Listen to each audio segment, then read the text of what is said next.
Hmm.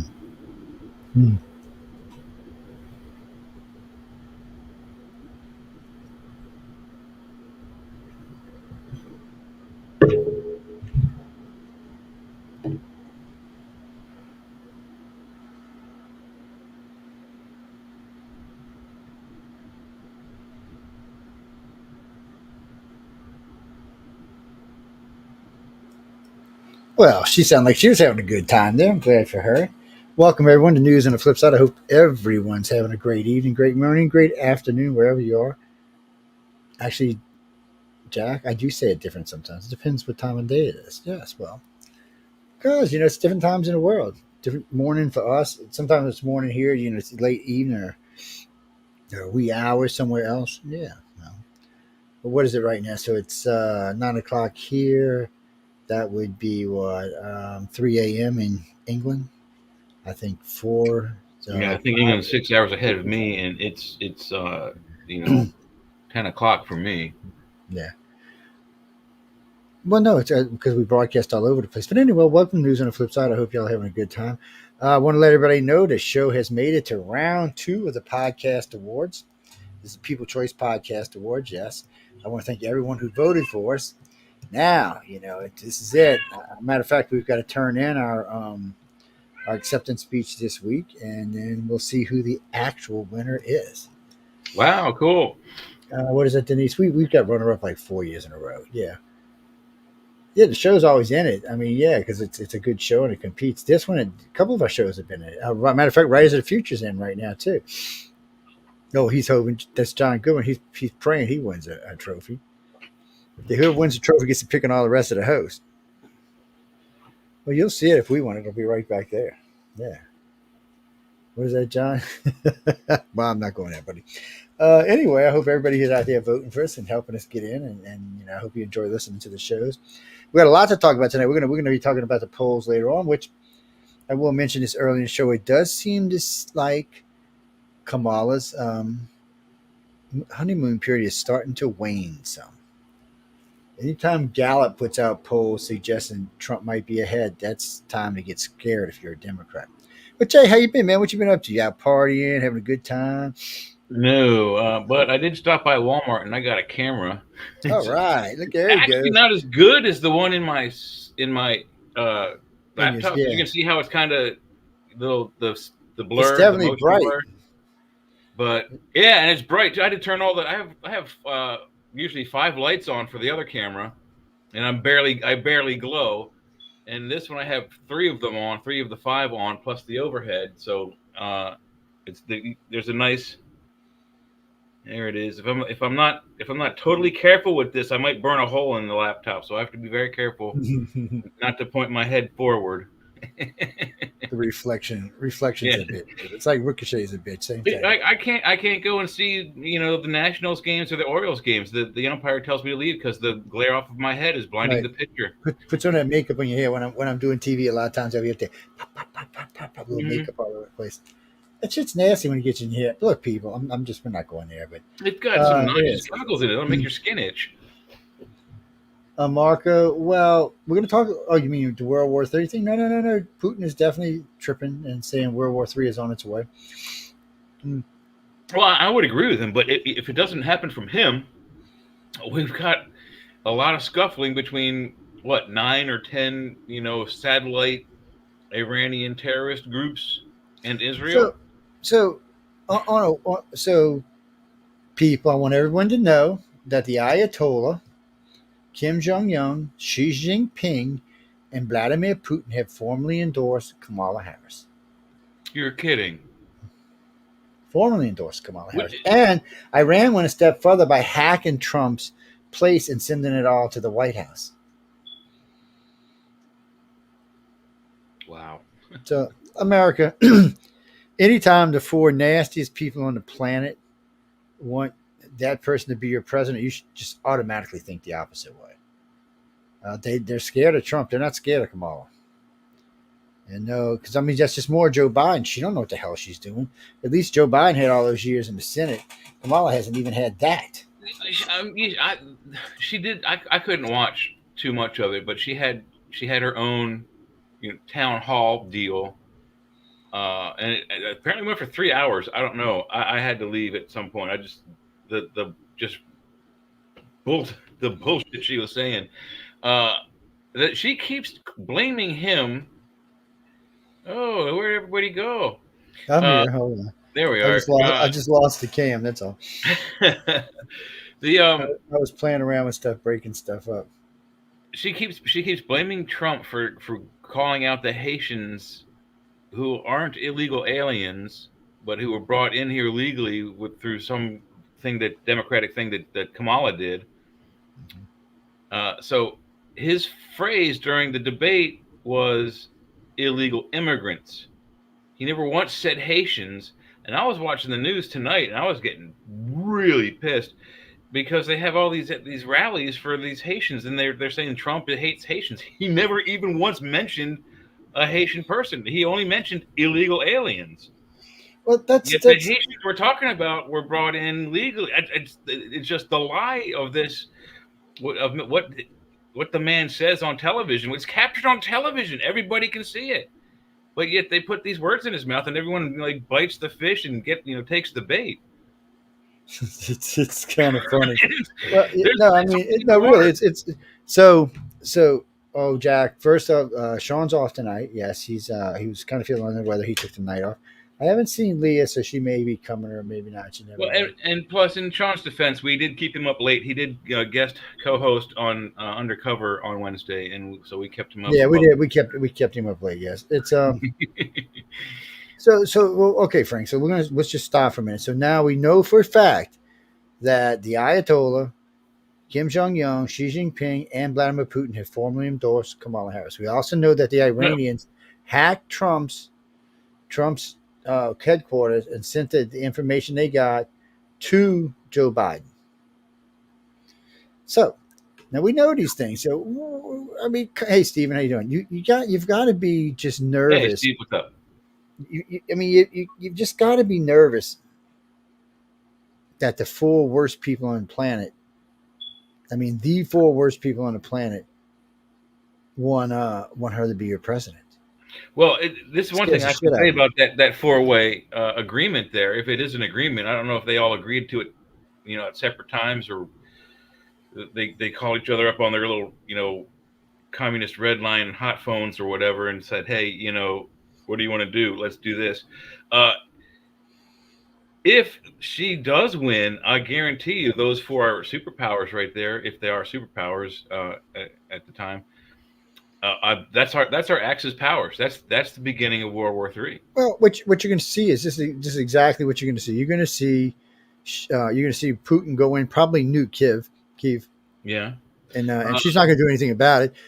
Xi Jinping is going to invade Taiwan.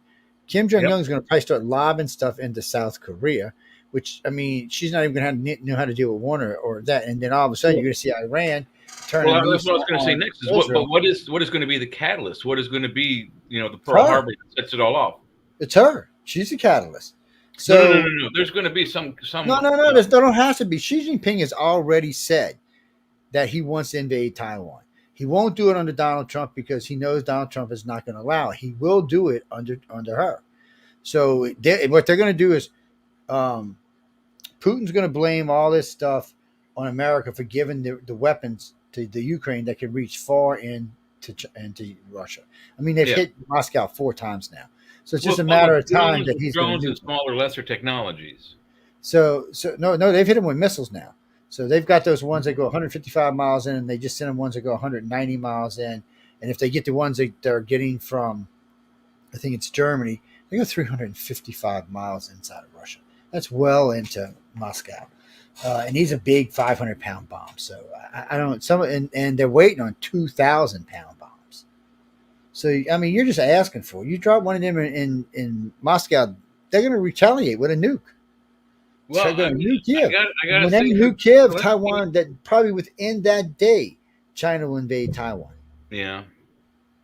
Well, but also in Ukraine, Zelensky's defense, the president's defense, he did attack Russia, not in wintertime. That was a smart plan. But winter's coming up. He better, either pull back at some point and regroup his forces, or he's going to get his ass kicked when winter comes. Because Well, the he Russian might, but I forces, mean, they're the they're Russian from forces they're are from used that to that same. kind of fighting, though, not the Ukrainians so much. Yeah, well, the Ukrainians live in that same climate though, so it's not going to be like a shocker for like it was for the Germans out of Europe and that nice that nice medium But cold it's yeah, climate. still going to be hell on the equipment. They won't be able to move their large, heavy, artillery and tank pieces as easily.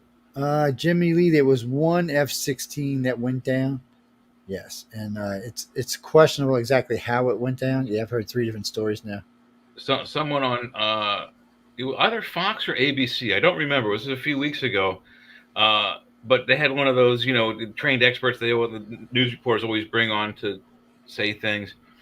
And he said that they had installed, and he didn't specify who they were. I would assume the U.S. Air Force, but that something had been installed, a new control device or a new technology into the airplanes that may have been caused for the pilot to cause an error. Yeah, it's there was, well, it doesn't matter. Plane's down, it's gone. It's Yeah, gone. and I don't think The to get Indians some are news sending out of it. them.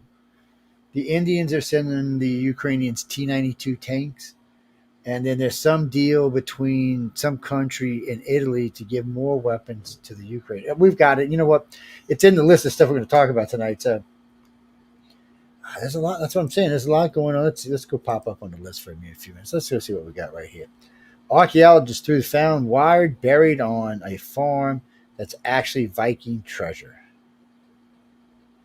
Well, no kidding. I mean, there's Viking ruins all over, like Ohio and Minnesota and Michigan and the like. And there's some on, Nova Scotia and uh, probably the eastern provinces of Canada. Yeah, so Clark, no, hold on. The Chinese economy is faltering, and that means more trade tensions. Yes, because the U.S. is just going to keep pushing y'all down until everything goes back to junk prices like 5 cents. And what are the China, number one and number two reasons for people to go to war, Joe? more money.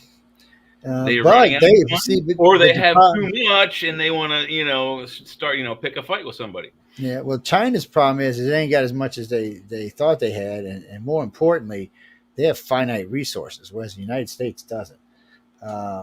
It's hard for them to get into a big war because they've only got so much. What people don't realize about China is what they built to right now is what they've had. That means that's what they had in resources. The U.S. resources usually 8 or 9 times what we're going to build. So in their case, like they're not building a third carrier. There's a lot of things they're not going to build because steel's really expensive and it's hard to get. It's not like they have to recycle.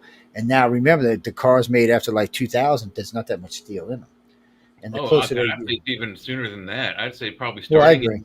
in '90s starting in really. the 80s, they started, placing certain panels, like especially like the door panels, with less than heavy metals and steel, like aluminums and then plastics, because that reduced the weight of the car, so it would go faster and be more fuel efficient for one thing. Eric, this next one is courtesy of CNN. Uh, we're watching carefully to make sure China does not interfere in the U.S. election, says U.S. Really? Well, they look like they've already kind of interfered. And They might as well join the fight. I mean, Russia's trying all kinds of stuff with the damn voting too. We it's might as well vote. Just ask all of our, hey, come on over. Try and rig the election for one or the other, please. We need some help. they definitely want Kamala in there. So Oh, I if they've know. got if they've got their choice, that's who they want. Because, like I said, if they do it the way I think they'll do it, is they'll do all 4 areas at the same time. He'll hit Kiev with a nuke. Taiwan will invade. They'll have like big exercise going. They'll just invade. North Korea will start lobbing missiles into South Korea, and Iran will just start trying to get as much destruction on Israel as it can. And that puts U.S. That's people U.S. have to protect. And how are you going to? I mean, we fought on 3 fronts before, but this is a little Yeah, different. but not to that scale. Not with these kinds of weapons. And I think you're missing one too. I think the Pearl Harbor that's going to actually set off all the fighting is going to be London going up in flames first, and that's probably going to be Putin dropping Well, see something that on. no, see that's different though.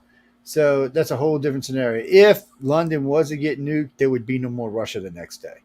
It would be gone. That would be pretty much the end of the northern hemisphere would happen, and within 48 hours of that event, Well, not with no one Kamala up as here would. president. No, it wouldn't matter. It wouldn't matter because remember, Ukraine has its own nukes.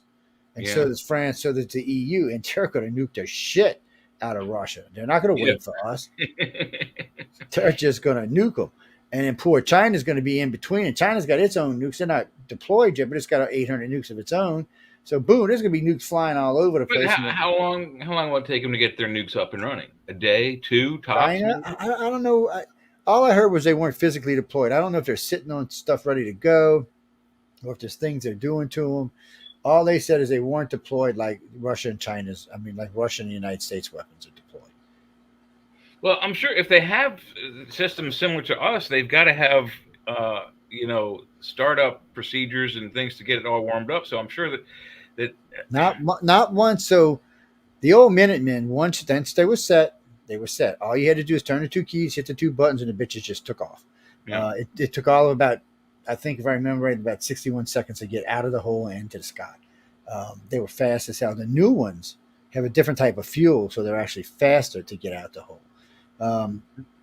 And they have more thrust. They get to the targets faster. They're usually multiple warheads now. So, when you hear America says, well, we got 2,600 armed missiles. Well, that's not how many warheads we have. That's just how many missiles we have. Now, if they say we have 2,600 warheads, and that's how many warheads we have, you got to watch the terminology in there, because we do have missiles that with multiple warheads on. What's that, Christopher? Yeah, no. We have Polaris missiles. Well, they're not even Polaris anymore. They can have anywhere from 6 to 16 warheads of anywhere from 5 kiloton to 20 kiloton each. Yeah, they can do serious freaking damage. Well, yeah, and here's another cool thing. We have a couple of stealth subs. Well, they're not. I don't think they were intentionally made as stealth subs, because we still use the Ohio class and the Los Angeles class, and they're pretty stealthy. They stay underwater. Most of our enemies can't find them.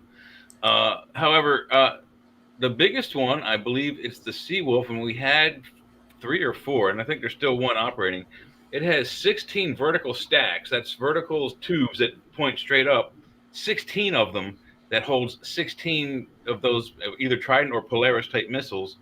And then they also have 8 torpedo tubes, 4 forward and 4 facing aft.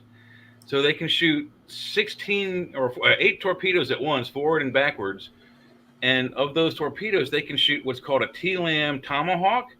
And it's a torpedo-launched attack missile or something to that effect. Yeah, it's basically a sea-launched cruise missile, a torpedo-launched cruise exactly. missile. And it goes on land and it blows up whatever they point it at, like a building or someone's house. We can launch that from a submarine you don't even know is off the shore of your country. Well, Trump proved that to them when he sat that submarine off the coast of Syria and launched 94 or 96 cruise missiles at him. Mm-hmm. He just launched this freaking sub till it was empty. And then he put it underwater and brought it home. Yeah, and that's just one. They reached all kind of, and remember, those weren't even heavy bombs. They weren't like 2,000 pounds, or they weren't nukes, or they weren't tactical nukes. They were just everyday missiles, but we have those other things. And they can be launched just as easily. So, I don't know,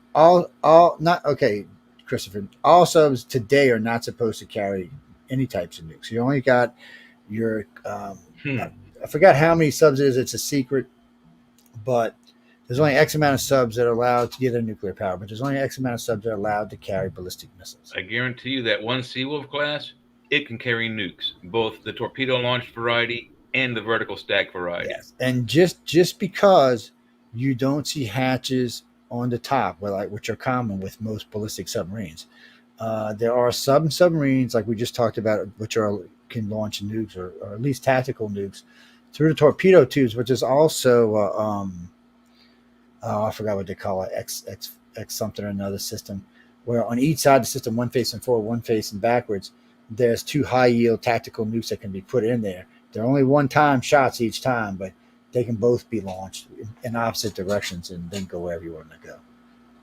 They're badasses, what they are. It was some kind of it was some type of fail-safe system. In case something went down, they just popped open. Like a self-destruct? Yeah. I don't think it was a self-destruct. I think it was a self-destruct for whoever the asses were aimed at. I never really quite understand this. I mean, I've heard about it a couple of times. I just never really quite understood what they were doing. What's that, Bobby? Oh, wait. No, I got the thing. You mean the Italian thing? Yeah, I got. You know what? I just found it while we were talking. Hold on a second. I'll pull it up right quick.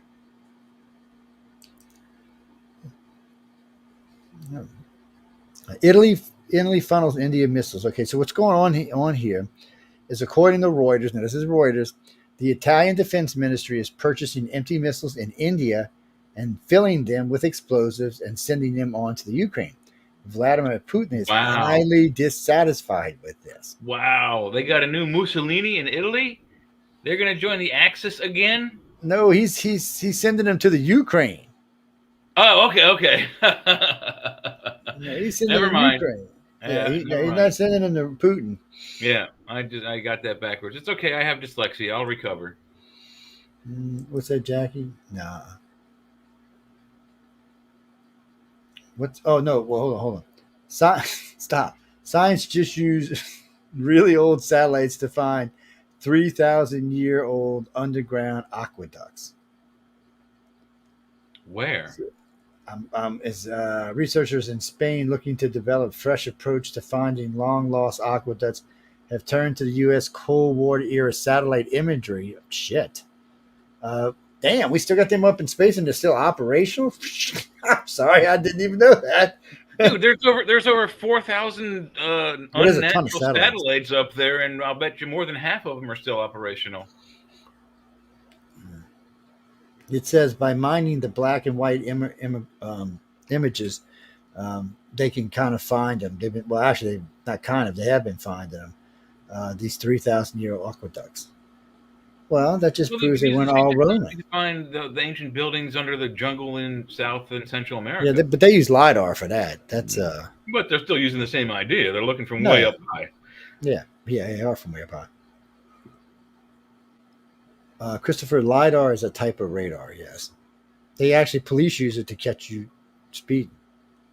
Mhm. It's a laser enhanced radar. I don't know. I'm not exactly sure how it Yeah. works, but it's a combination of laser and radar. And I bet there's some sonar in there too. Uh, Now, Mike, they send me this. Republicans are trying to make a last minute change to Electoral College to make it easier for Trump to win. Okay, really? Now, how are they going to do this? Because if it's got to go through the Senate, it ain't going to happen. Um, I don't know how you just can't go around changing stuff like that. They post these articles. I'm reading it as we Well, go. wait a minute. Didn't the Democrats do that to get Kamala Harris into the nominated Democratic presidential election thingamajiggy without According having to, a primary? according to, now don't be in shock when I tell you this, my friend. According to Nancy Pelosi, who just the other day said she thought there should be a primary, said Kamala won the primary because there was no challengers. That's It's her words. bullshit. You still have to have it. Ladies and gentlemen, don't holler at me. That is not my words. That is her words. Uh, Look, I don't know. As far as changing the college, if they can, good luck to them. What do you mean? The Democrats cheat their ass off. They're the biggest cheaters I've ever seen. Oh my God, come on. We could say that. We could do, I'm not kidding you. We could probably do 3 shows on how much they've cheated just in the last decade. I wouldn't trust them. I wouldn't trust anyone that's in the Democrat Party, that's in politics, that's above the age 60. I wouldn't not as far as my grandkid could throw them. I wouldn't trust them. I'm just being honest. Here's something that might shock everyone out there listening: is there's a movie, Chris Farley movie. It's a political movie. It's called was it Black Sheep? I think. It's a comedy with him, and it's quite funny. As his older brother is trying to run for governor of the state of Washington or Oregon or something out way out west there. But they win the election by pointing out and proving that the incumbent female governor cheated in her earlier and present elections by having 5,000 extra dead people per county vote for her who'd been dead for centuries. And that's actually based on some true facts that there've been some cheating where dead people have come out of the grave such mysteriously 20, 30, 50 years after they've died and have voted again. So You got to love them dead people keep coming back and vote. You got to give them credit, man. It's not a joke. I mean, it has happened. It's been reported on news media throughout the years. It's and they don't take those votes off. I know. Well, look, Just because you did don't mean you don't have the right to vote, man. Come on now, don't be a hater. I said, Christopher, no. There's so many people vote in Illinois. So I think there's more of them than there are actual voters. I did see the one. Let me think. I got it. Hold on. Yeah. Putin critic released in prisoner swap issues warning for Europe. He's basically telling Europe Putin's coming for you, people. Really? So I don't know what to tell y'all. If you live in Europe, you might want to move to the United States because he ain't coming for us. Because we'll blow him off the face of the freaking planet. Well, if Kamala, let's Kamala's president, and then she'll probably invite him in. Well, like her VP. So Tim Walz went to China a while back as a teacher. He teaches English. He said he got so many presents while he was there that he couldn't bring them back on the plane. And then they started watching how much trade going back and forth, how many letters going back and forth he did. And to come to find out, it looks like that he had been asked to do things like, to kind of foo democracy and kind of push socialism. And actually, if you go back and listen to the way he speaks, that's what he is doing. He tells you that we shouldn't have guns and the government should have more rights to do what they want in your life. No, not in our country. You better go over there and live in Russia somewhere. Mm-hmm. Yeah, if you want to take my gun, Mr. Waltz, you can come get it, but you're going to have to pry it out of my cold, dead hand because I'm going to shoot at you on the way over here. Mark, I know, huh? If they're coming for it, I'm going to fight back. You're not taking those things cost money. You're going to pay me the full cost that I paid for them? You got a $1,200 shotgun upstairs that I use for fun. You going to give me $1,200 for it? No. They're going to take and I know. Violent. That won't happen. Well, Mark, no. Kamala did say that. She said if somebody came in her house, she'd shoot him. She's got a gun. And we're going to get into that. We're going to get into some of these clips in a little while. Once we finish these links, we're going to get into some of these clips. I mean, yeah, well, no, she always says whatever she thinks people need to hear. And she's always doing these accents. Mm-hmm. I'm thinking that is so racist to do an accent with whoever you're talking to. Oh, no, it's extremely racist. Yeah, look, I lived in Georgia for 13 years. I acquired my Southern accent through the grace of being in the South. She puts it on whenever she needs it, like an actress. Yeah. Like an actress. Let that sink in. I know. What's that? Oh, no, this one here. Electoral board in crucial swing states issues controversial ruling requiring hand counting of ballots. So you can still use the machines, but they want everything backed up. Yeah. They're not buying whatever people think went down or didn't go down last time.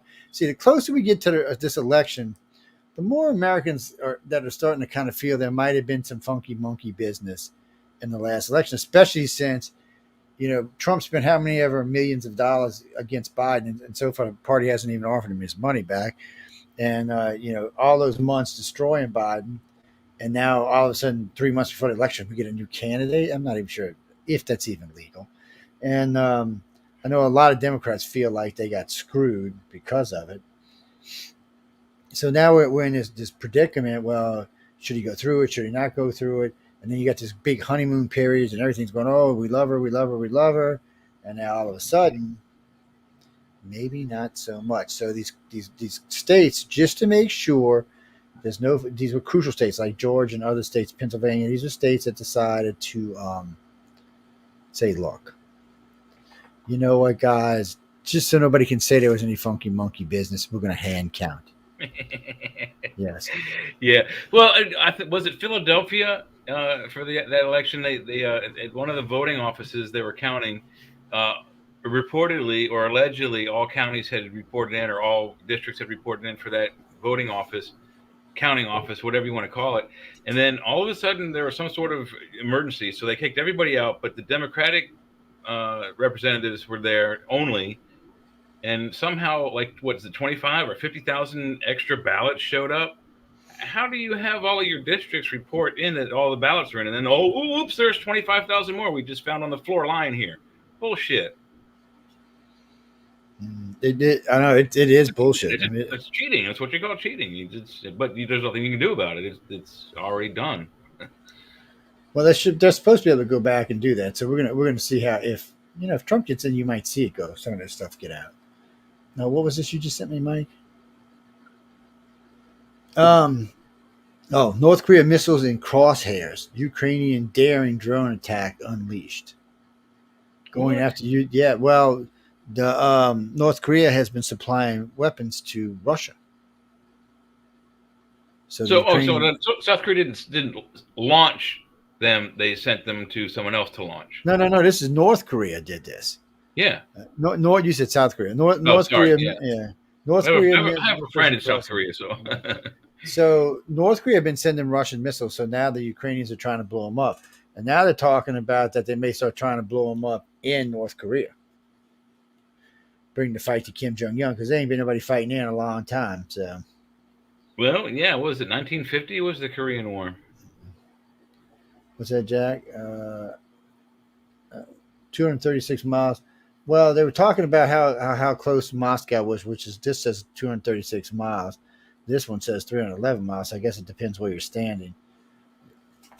But they wanted to, they want missiles that can fly in there and blow them up. But see, now they're in what 100 and something miles inside of Russia. What's it more than that, isn't it? But I was going to say, if they get the further they get in, they're not that far from Moscow as it is right now. I mean, I think they're only 800 miles from it. I don't even think it's that. I think it's much closer than that because they've been landing stuff in there.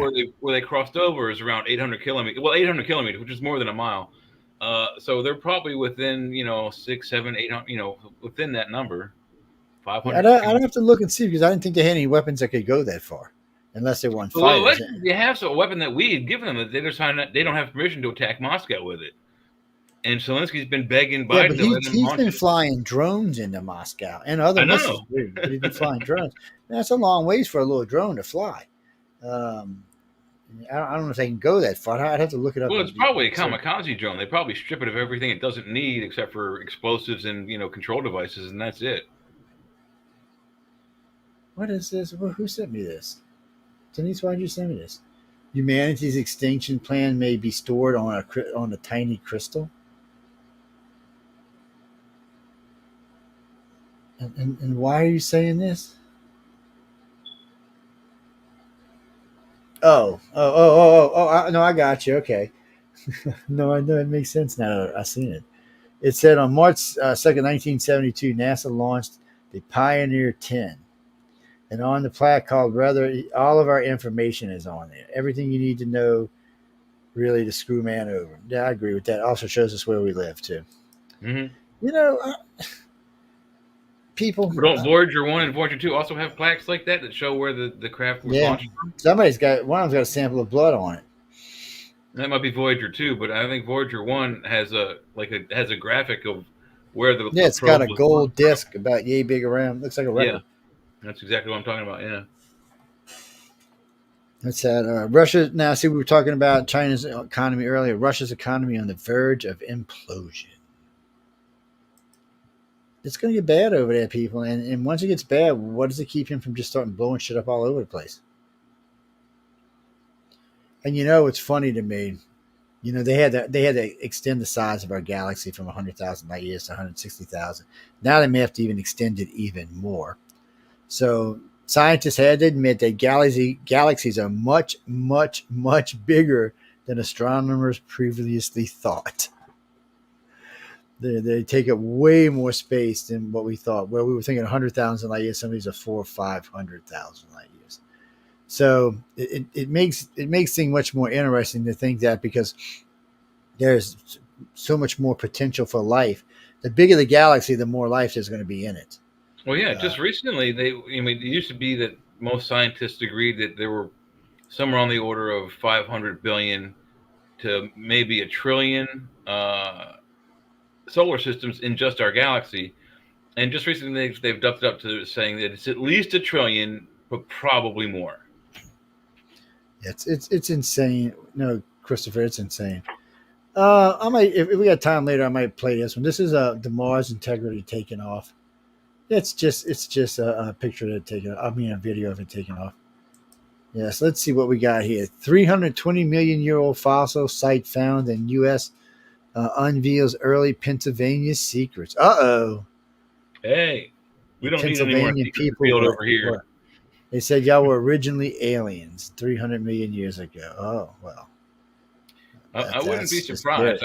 I do believe one of the Civil War photos of this of a Union group having shot down a pterodactyl was Hmm. somewhere in the Pennsylvania, New Jersey, southern New York area. Anyway, so What's that, Peter? They find fossils all the time from, and the older they are, the better. Well, they extended. So originally they said life started some 700 or 800 million years ago, and then they extended it to a billion. And just recently, I think they extended it out to like 1.4 billion. Now, when they say started, they're talking about amoebas. They're not talking about us. yeah, it's like Uh, one-celled, organisms. but it also means that uh, types of life like ours and the animals on this planet started much earlier than we thought. So there may have been even more extinctions Started from a than we bunch of realized. pond scum, Yeah, so, essentially. but that's really the kicker. It just means there may have been more great extinctions than we realized. Well, the further life goes back, and since it seems like there's a regular extinction every so often on this planet, it means there's probably more. It's a logical Well, conclusion. the thing is we don't have a visual or audio or even written record. Like we have eyes and ears, so we until we die, we have our own records and memories. We can go back on things and relive what we've seen. But we can't do that with the Earth. The best we can do is like dig straight down and like count the layers, and say, oh, here's a layer of this kind of rock and this kind of rock, and oh, here's some iridium. That's not on the planet. Where'd that come from? And then but it doesn't tell us anything. It gives us ideas and guesses and theories, but it's not concrete evidence. It doesn't say what happened. Speak for yourself. I can commune with Gaia, and she tells me everything. From the little purple people that used to live here 800 million years ago. What was that, Christopher? Nah. The lost island of Atlantis may have been found 2 kilometers under the ocean. Ooh, now. Where under what part of the ocean though? So the lost island of Atlantis. Hey, stop that thing. Uh, where was it at? Where was it at? Lost. Well, they don't really know. No, they're saying lost island of Atlantis may have been found. Well, they keep finding cities underwater. They don't know what the hell's going on. Obviously, at one point during the Ice Age, the oceans was literally 2 or 3 thousand feet less than it is today. Oh yeah, because you keep finding these things deep underwater.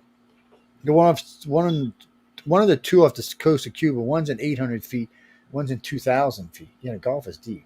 Gulf gets way deeper than that. And then a lot of the other ones they have found have been under 1,000 feet. So that means the ocean was at least down 2,000 feet. Yeah, so all that water was locked up somewhere, and it had to be in the glaciers. Well, also, as the years and decades and millennia go by, the planet has also increased in size. Yeah, but I think it's We like keep what on 4 inches a stuff. year. Stuff keeps hitting this Earth every day. Something the size of at least a rock, at least the size of your thumb, hits this planet at least once every day. They said you get. They actually at one time had said that you get 4 inches of the planet adds 4 inches of water every year. It's completely ocean. The whole ocean rises by 4 inches every year. Um, that's a lot, people. You don't sound like a lot, but when you start thinking 100 million years, that's a little bit more Look, than you think it is. it doesn't sound like a lot, but it sounds actually accurate because years and years ago, and I think they still do it. They actually import sand from other parts of the country and or planet even that don't need it to bolster the sand in Ocean City, Maryland, because they keep losing it so quickly to the ocean.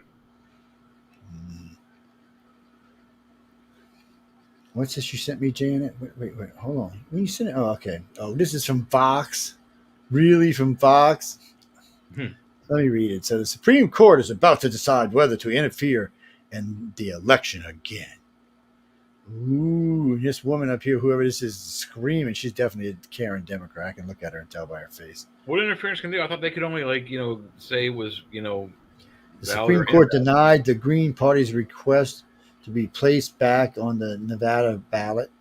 Okay, Green Party. I'm gonna say this play. Anyone under the age of 18, close your ears. Fuck off. Nobody cares. Okay, nobody gives it. So you put anybody one out. They're not. No, if you're not a Republican or Democrat, you're not getting any real votes. And you're not. And the only people you would take votes away from would be the Democrats. Oh my God, y'all people are morons. Yeah, no, they want them removed because they're not a legit party. That's like we started a Jay and Joe party and wanted to get on every. I don't think they're going to go for it. I think you got to have some stuff behind you. Well, and I'm not even sure how. I mean, I guess we could look it up on the internet somewhere. But how did both parties even begin? We know the Democrats at one point were called the Whig Party. I forget what the Republicans were once called. But how do you get one? If we were to get or even force the government to give us a third choice for Democratic Party, how would you get that started? What do you do? How did they do it? Well, I mean, you can start a party. You got to set it up because we've talked about with a group of friends of ours. Hitler did it. That's how he won the governorship or whatever chancellorship of Germany in 1936. Well, we've talked about a centrist party because it would be more popular because both Democrats and Republicans from the center could get on one side, and it would make a much better thing. And the party would probably end up.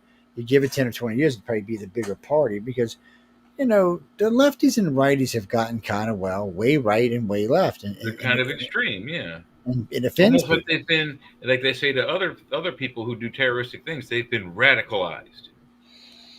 It's both sides. What do you mean you sent a link with it? This lady sounds pissed.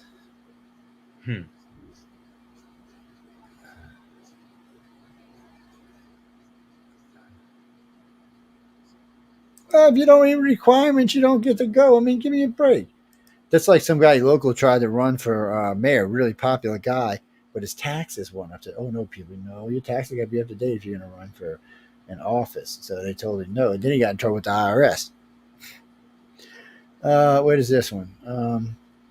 India plans to sell 2,500 T-72 tanks to potential buyer's eye.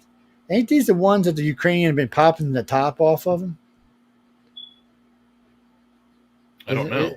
Yeah, he's look a lot like them ones, these Russian tanks. I mean, a lot of India's equipment came from Russia. I guess they're kind of upset they bought it now because, we done learned a lot of Russian equipment is junk. Yeah, it doesn't stand up well to direct fire. Let's see. Tanks must undergo major overhaul and upgrades before being put up for sale. India primary process 272. That sounds like a buy, best offer or buy as is, Well, that's what they're saying. They can't buy. They got to be upgraded. These tanks were built between 1980 and 2000. And then selling them. Come on, tell us who you think you're selling them to. I'm kind of interested. Main battle tank deployment. Yep. T-72 is family of main battle tanks deployed during the Soviet era. Yeah. That's the ones that popping the tops off. Nobody wants them tanks. No, what are you trying to sell? You see, that's what happened. India realized, oh shit, they learned how to pop the tops off of these. We don't want these things. Let's sell these things. Well, shame on you, India. It doesn't even take much. You can do it with a plane. There's video from I don't know, I guess the Afghanistan war back in the 80s where I don't remember if it was a helicopter or an A-10 Warthog, but something of ours dropped a missile on one of their tanks. And it just stopped immediately. Once the missile hit it, and then it started sparking like a 4th of July shower spray, and then it exploded and the turret just kind of fell off from the forward. It was kind of funny, but it was surprising how quickly their number one main big tank for the 80s was a piece of shit. Yeah, I know. And it was the worst tank ever. India said they're going to pull them off in batches, modernize them, and sell them. Obviously, they know there's a problem with them. Meaning they're going to meet you in the back alley and tell you they've only been dropped once and never been used. Pretty much. Yeah. Suggested countries from Africa and the Middle East and Asia will likely be among those interested in purchasing the tanks. Yeah. It hadn't said anything about Russia. Russia could be one. Oh, yeah, there is. Russia could be one of the ones that may want to repurchase some of their crappy tanks back. But wasn't it sometime, maybe even in the 80s or further back, wasn't there at some point where you could buy that kind of surplus you could buy tanks and P-51 Mustangs? There were people who have P-51 Mustangs that they bought, I guess, from the Army Air Force. There was lots you could buy. They just couldn't be armed. Yeah, they have. Well, the army has to de-weaponize them, but you could purchase the tanks that have been they've with things that have guns that are attached to them they can't remove, like battleships and things. They kind of destroy the guns by putting lead in them or whatever. But uh, you could buy that kind of stuff at one point, right? Oh yeah, yeah. Well, yeah, and Forties and even some of the fifties, I tanks guess. would still have. Yeah, even the tanks still would have guns on them. They would just pull out the firing system out of them. Yeah. And then for some reason along the line, they decided it probably wasn't a good idea. There's still a few of them around the United States. You can go see that. Well, there's people, especially over in Ohio, lots of air enthusiasts who have World War II era P-51 Mustangs and A4 Corsairs and that kind of thing. The Yeah, Baba Black Ship kind of plane has like the bent wings. so now what's Kamala Harris going to do when this happens? Russian state TV discusses options for seizing Alaska. Oh yeah. Really, they want our oil that bad? Yeah, TV recently broadcast a segment of a talk show during which the host discussed the potential of Alaska joining Russia. That's not going to happen, people. I hate to tell you think the Ukrainians are pains in the asses. You ain't seen shit. Yeah, but also don't forget the fact that every Alaskan gets a $5,000 credit on their income tax every year. Oh, not just that, they get cash. Yeah. If you if you live in Alaska for a little while, that's what I'm talking about. You get that $5,000 return on your income tax. So they give you all Alaskans get a what's called a mineral fee. I think it depends where you are, between $2,000 and $4,000. They give you cash. You get a check, and you get a tax break at the end of the year. And they're thinking about. I think they said if they haven't already done it, we're going to get rid of their estate tax, just like Florida and Texas and a couple other states have done. I'm not sure about that, but I am certain. I'm pretty sure. I don't know if they got rid of it or not yet. No, I don't. I haven't heard anything about that. But I think that the state governor did mention something about wanting to pay men from other states of the United States to come in and make their Alaskan women pregnant. It's what's that, Chris? No, I mean no, Alaska. Oh, so anyway. God, if you're going to invade Alaska, I'm telling you, you're going to wish you just didn't go there. If he invades Guam, Guam's not even a state. If he invades Guam, anybody invades Guam, we will stomp on them. I mean, come on. So, people, unless you're from Siberia, you ain't experienced the kind of cold that's in Canada. I mean, in Alaska, in the northern parts of Alaska. Well, where do you think Alaska would be if we didn't have bought it from the Russians? Probably be Canadian. But somebody would have ended up with it. They have that Ice Road Trucker show. If anyone's watched it, it's quite amazing. These nutcases, nice people. They seem like very nice people on the television show, but they are absolutely nuts. They drive 90,000-pound vehicles over the Bering Strait.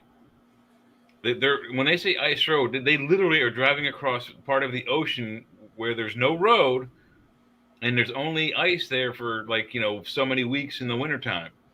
It's like negative 40 degrees. So they have to wait for 6, 7, 8 feet of ice to form. And then they drive their trucks, 18-wheeler trucks, from parts of Alaska to other parts of Alaska that don't get anything until wintertime. They can't get refueled, whatever, except for these trucks in the wintertime.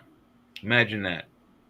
Yeah, and those ice race truckers are something else. It's insane. Like I said, they seem like very, very cool people, but I think I would love to experience it once, but once I hear that road start to crack, I'm like, get me off this road. As soon as we get to land, I'm getting off this ride. But they legit check them out all the time. They got people out there checking. Yeah, they have state. But you still see them. They push it to the limits a lot of time. Oh yeah. Well, there's been incidents on the show where trucks have gotten stuck because the safety inspector drove by and said, "Oh, this ice is good," and then the truck gets over there and it jackknifes and cracks through the ice. But Christopher, Chris, I have been thinking about that. Well, maybe in the future, we'll do maybe an hour and a half on images from Mars. There's some good stuff from there. Oh my God, yeah. I mean, you can argue what they are all day long. Yeah, it's just, some of them are hard to argue away, though. Lots and lots of pareidolia with that. It really is. Some of it's just. What is this? Oh, China hits out at the U.S. over Taiwan arms sale.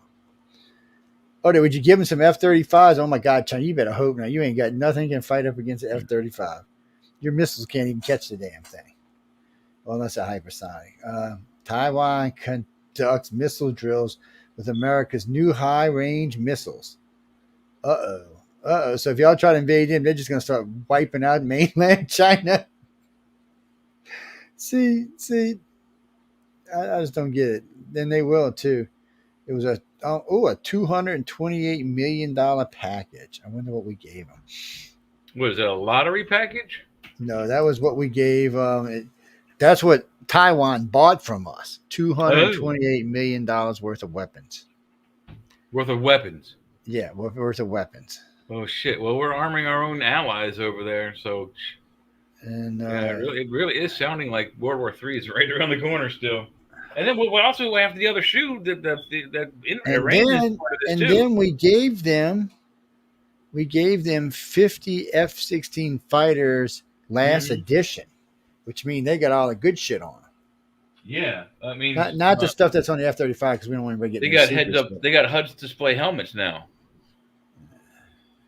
Yeah.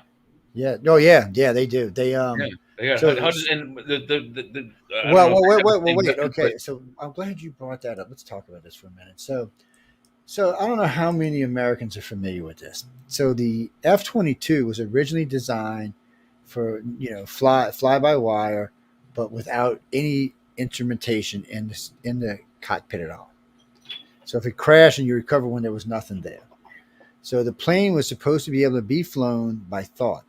They worked on it. They crashed a few. They worked on it. They tried to put it somewhere else. They crashed a few more. And then all of a sudden, they won't say how many they are, but there are several that are just there's a joystick in them in case something fails.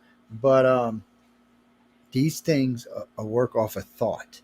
It's the same technology. Matter of fact, this technology was loaned out to people who are, with certain muscle problems or speech problems so that it can be used to help them do this. It's not, no glory. It's not the same technology. America wouldn't care what kind of messed up person you are if you couldn't walk or not. They're not going to give their top F-35 technologies out. But this other stuff was based on you can think to it and it makes it happen. So paraplegics can now sit in their chair and think, and the computer will do whatever they want it to do. Well, they also have cool. prosthetic limbs with the same thing. They have implant. Yes. They have like a contact point in the limb and a contact point in the artificial limb. And when you put them together, if you think, open my fingers, the fingers move. It's actually great technology, and but I don't think y'all understand what this is really about. Well, that technology, Joe, actually, they were actually developing it in I'd say the mid to late 70s. They got my dad's company involved at one point, and since it wasn't entirely top secret, he was able to talk about that one. And they had, it was essentially, you ever seen it's the scene in Star Wars after they put a new hand on Luke after his dad cuts it off.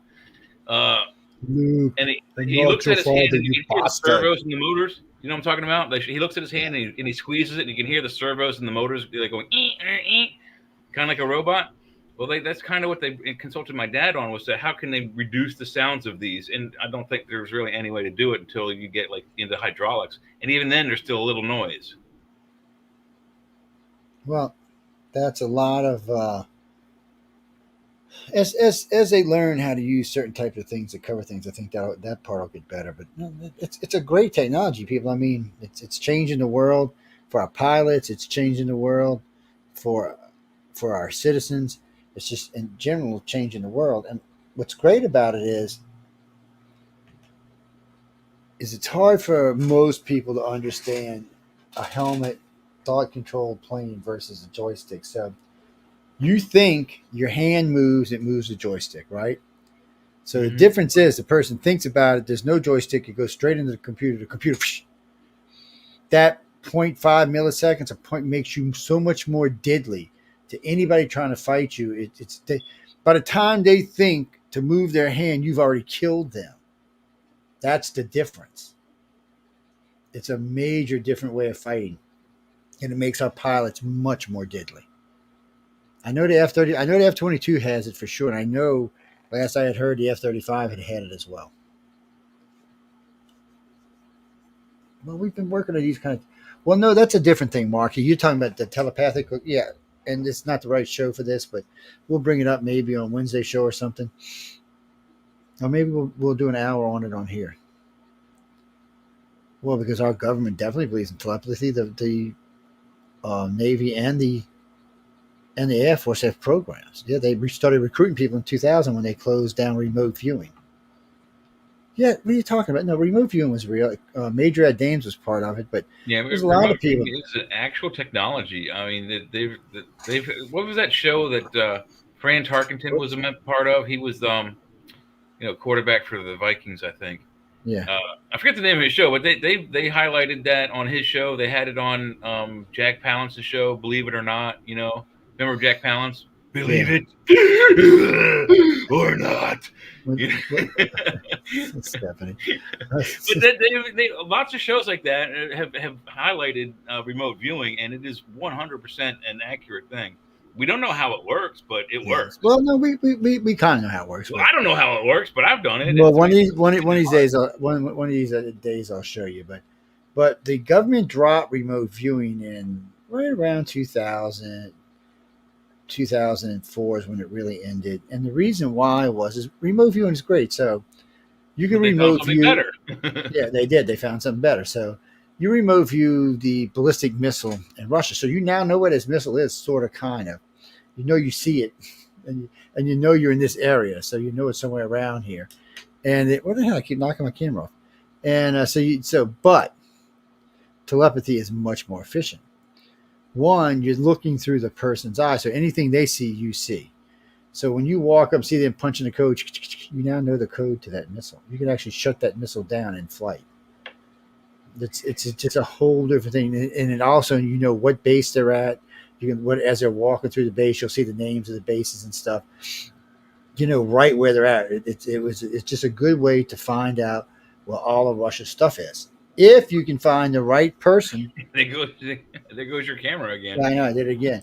If you can find the right person to get into their head. Well, no, I don't know. I have to disagree with you a little bit on some of the security technologies. I remember as a kid, God, I had to have been at least 6, 7, or 8 years old. So somewhere 72, 73, 74, 75, somewhere around there. There was a company, they're no longer around, called EG&G, and they had a building in Gaithersburg, Maryland. And before my dad started his own company, he worked there. Well, that's the company we've talked about on the show who basically built all the runways and the initial support buildings at Groom Lake, which most people know as Area 51. Anyway, one Saturday, he had to go to his office there to retrieve something, and I guess my mom and brother were somewhere else. I don't remember if my sister was around yet. She might have been. I'm not 100% certain. But anyway, it was just me and my dad that day, so I had to go with him. And to get into the building, he had to punch a keypad and then put his thumbprint up on this black plastic thing that read his thumb. And this was the 70s, and then we now have that technology in our cell phones. 40 years later, almost 50 years later, they've got to have something much, much better. I mean, if this was what they were using in a public building for top secret work. They've been using eye scans now for about 20, since 2000 basically. And there is, believe it or not, there is what they call a breath scan. First time I ever seen that, I seen it on a stupid Alien 4 Did you say movie. breath or breast? Like you breathe? Whew, no, it's breath, not breast. Yeah, you stick your boobie up to a thing. And we know what Jay's mind's on tonight. Go, let him in. Oh, man. We know what Jay's mind. We got him now. But no, and there's other things too. So now, what company was it? Sierra Nevada has a thing, like you prick your blood when you take your sugar, your glucose levels. They had one of those where you pushed it and it pricked the tip of your finger and it bled on it. So I got a fingerprint scan and a blood sample at the same time. Gee, there's God only knows what they were working on. Bloodborne pathogens, though, right? Yeah. But God knows what was working on, what they had. They were building it. They thought they needed that kind of security. Besides, Jimmy Glee said that it had a little laser thing that would wipe it every time you would take it. It was like a little blue laser that went up and down it, like it was, I guess, destroying any samples of the blood so Or nobody could get them. sanitizing, what have you. Yeah. Well, because if you could, because some criminals are smart. Some guy might work there, might be out somewhere at a restaurant, and you might get his glass and get his fingerprint, but that's not getting his blood. But if the blood might have been on the thing already, you might have been able to use it against them. Well, that's one thing that I've always argued against, that type of, what is it, biometrics? That type of security is biometrics. Yeah, I guess it would be considered biometrics. But anyway, you use your eyeball, you use your fingerprint, or you use like you said, with a fingerprint or a finger, blood prick skin. My fear was always what if someone comes by and cuts off your thumb or cuts off both your thumbs, because they don't know which one you use for your security, so they cut off both your thumbs, or even worse, they just take both your hands because you don't know which finger you're going to use. Just to get in your computer or get into your house or get in your bank account. That's why I don't like those kind of metrics. That's why I tell people all the time with your cell phone. People say, "Well, I got my fingerprint." I said, "Well, I'll just grab your arm, put your finger on, and walk away with your phone." Yeah. What are you going to do? Well, I use the pattern lock. Good luck figuring out the pattern. Yeah. There are 9 dots that opens up on this when you open the screen.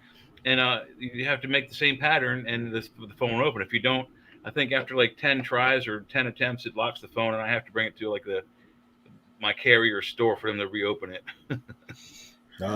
See, well, guys, I mean, some of this stuff, it sounds good. It's a good sales pitch, like when they said, "Oh, we use your eye." So this phone I got in my hand right here does both eye scan and finger scan. But if somebody's stealing it, they just grab me and stick it in my face and stick my finger on it. Either way, it's going to open it. You don't need the code anymore. It's actually the damn PIN number's safer.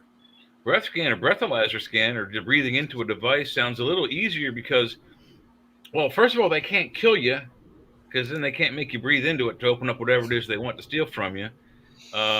You kind of have to breathe. So if somebody really wants to break into let's say your safety security box in the bank, and they need your breath to open up the box, all they have to do is stick it in front of you and wait for you to breathe. You're eventually going to have to breathe, and they're going to catch the pheromones out of your breath, and boom, your things. So that's probably the safer one, because they cannot kill you to do it, to use it. Yeah, not at least if they plan on using it for something. Yeah, if they like I said, if they need your breath to open up whatever it is they want, information, money, what have you, they can't kill you, because then you're not breathing. Even if they compress your chest, it wouldn't be the same. What's this? Ukraine is on a trajectory to lose its war with Russia. Well, good for them. How Scooters? I think we've been saying that for the last couple of years, though, right, Joe? they're getting their ass whipped every time, just about. That's what this one say. How Scooters could hand the presidency to Trump. I don't know if the Supreme Court can just hand you a presidency. I'm not feeling comfortable with this. Who wrote this? Let's see. No, I have a scenario for that. I was thinking about this today. So they didn't have the primary for Kamala, which is part of the Democratic National Party's rules. They have to hold one. They didn't hold one. Saying that there's no contestant and that she's an automatic winner doesn't matter anyway. They do that in all national elections. If there's a guy who has an office and he's the only one running for that office, they still make the election go on. They don't just give it to him. He has to get at least one vote, one valid vote. Yeah, they didn't do that with her. They broke the rules of engagement. Literally, they broke the rules of their own party. I mean, for Christ's sake, they had the Obamas and the Hillarys pretty much force feed her to everybody in the Democratic Party. If I was a Democratic, registered Democrat, I'd be like, no, give me another choice. Give me a primary. I don't want to just accept the guys that you're all going to back. Screw that. Give me 2 or 3 choices first. That's what America's about. And they have gone about it the wrong way. She wins the election. Trump can have the Supreme Court take the whole thing into consideration. And maybe they go, oh, well, you didn't follow your party's rules. You weren't the candidate. Sorry, Trump wins. There's your scenario. And when that's the whole point. That's why. So there's a bunch of companies, a bunch of people have already set up to sue in case she wins on those bases. So Chuck Schumer said, well, if we win the House and the presidency, we'll just They'll change backlog the rules. Yeah, they'll cover their tracks by No, no, backlogging no, the rules. no. So They that said the only thing they could do would be to remove the Supreme Court. There's nothing else they could do because eventually whatever trials that go on are going to end up in front of the Supreme Court. And they know how they are they will going to remove lose. the Supreme Court? That's part of the They're going to check put and balance. term limitations. They're going to listen. They're going to put term limitations on, and if you've been there more than the X amount of years, you're off. They're just going to remove you and put one of their people in their place. And right now, there is no laws to stop this. And the Democrats are threatening to do this? Yeah. Just like when they changed it. Okay, so Remember when the why are Congress they was a 3/3 vote and then they moved it to just 51 votes? There's a lot of this stuff. The Democrats have changed a lot of rules to make it easier for them to maintain power. Well, I think it's more like they break the rules first, and then they win whatever elections they need to, so they can go back and backlog the rules and change it so they don't get in trouble. That's what it's starting to look like. It's fishy every time I look at something. Yeah, what's this? What is this? Our missiles can hit Strasbourg in 3 minutes and 20 seconds. What missiles? European Parliament adopted resolution calling EU countries immediately lift restrictions on Ukraine strikes deep into Russia. Our tungsten rod satellites can drop things onto places even faster than that, but we don't know about those. No, those don't exist, people. Shh, Jay, shh. Damn. For people, they don't exist. Anybody writes this, they do not exist. They're fairyland thingies. Yeah, you only see it in like the Transformers movie where the robot takes over the satellite and drops those metal bars and blows up like London and France. What's that, Kirby? There was a thing they said a meteor hit in the deep desert in Nevada and put a big monster hole there. But they said the way the hole was made, it must have been something round and long because the way the hole shaped out. Well, this is more like a bunker buster guy who bored a hole instead of just made a crater. No, it's supposed to be when they tested the tungsten rods. It blew a hole in the ground. They said about the size of New York City. Jesus. Hey, people, I wouldn't there. These things are super heavy, whatever. They're in a high orbit. When they come down, there's no combustion. Thousands of miles in orbit, yeah. I mean, they're like the rail guns. The weapons they're shooting are just metal rods. There's no engines on them. There's no weapons on them. Caseless projectile. This is actually a ballistic because it's just dropped. There's no. Yeah, it just dropped. Yeah. There's no chemical reaction. There's no any kind of reaction that launches it. It's just dropped. And the rail guns are supercharged magnetic field that shoots basically a hunk of metal at something that just rips all the way through. Shaft or an aluminum. It's a billet that looks kind of. If you look at them, they look kind of like a barbell at a gym, only they're massive. I mean, they're like huge, like 20-millimeter cannon bullet size and bigger. Yeah, let's see. The Nebraska Republicans may change law that could determine presidential outcome. Well, we'll see.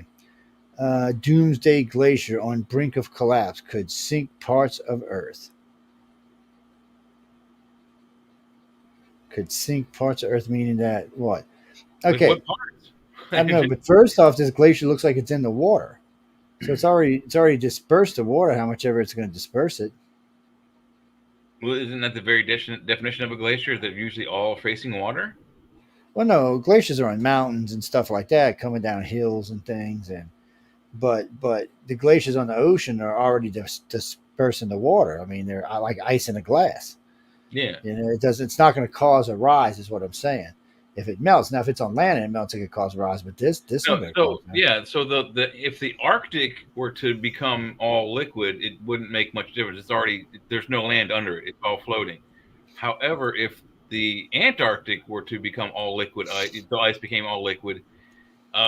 That's a huge landmass, and we could look at probably a 1 to 3 to 4 foot height increase in minutes to hours to days, depending on how fast it unfreezes. It'll definitely be interesting.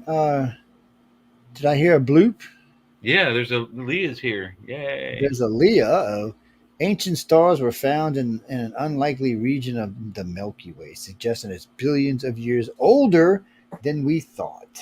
So the Milky Way is older than we thought? Oh. Yes. Surprise. Hey, Leah. Hey, Leah. What's up, sweetie? Hello. Hello. What is this? 6,000-year-old saying mountain hello. span. Hello. Hello. She's got a Anyway, cool echo effect going on too. 6,000-year-old monolith in Spain predicts Stonehenge in the pyramids and still standing. Predates. I'm sorry. So did some been finding some old stuff up in here in Spain in the last couple of weeks. I wonder what's going on. Well, I mean, what about Göbekli Tepe? I mean, it's just like they've dated to what 13,000, 14,000 years ago. Mm-hmm. Oh, prehistoric Earth was very hot. Other clues. Really? Okay. Really? I mean, come on. A sixth grader knows this. See, this has always been an argument of mine when the global warming is started on me. They're like, it's going to kill us and we're going to starve to death. I'm like, why? Because it's going to get so hot, it's going to kill everything. I said, what are you talking about? He said, all this carbon and air. I said, first off, plants eat carbon. They like heat and they like a lot of water. I'm like, if I remember the ancient world, it was much more lush than the present world. Its oxygen contents were much higher. There were many more plants on the planet, even super giant plants.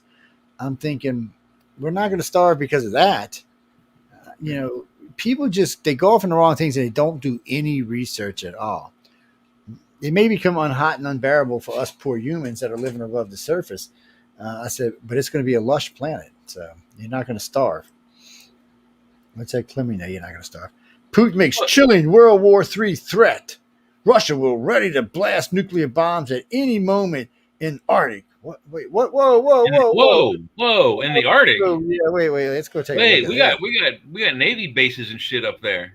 Putin makes chilling World War III. Russia fully ready to blast nuclear bomb at any moment in Arctic. Okay, so first off, that's going to melt. That's going to do some damage, raising water around the planet.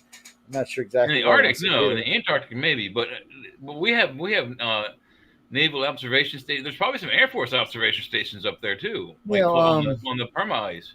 Oh, I can't remember the name of it now. It's up there. I'm telling you what. Let's see what it will do. Plus, John Carpenter's thing was filmed up there, wasn't it? Yeah. Last time one was launched up or fired up there was 70 years ago. Russia blew one up there then. You mean we've actually launched and detonated nuclear devices over the Arctic? Yeah. No, they didn't launch them. They actually had bases there and we're up there just blowing them up. That's what I'm saying. We probably still have bases there. So, it's always been a fight about the Arctic, who owned it, us or them. It's a floating shelf of ice. You can't own it. It's fucking. Well, there's some land up there. There's not a lot, but there's some land up there. How do you claim frozen water?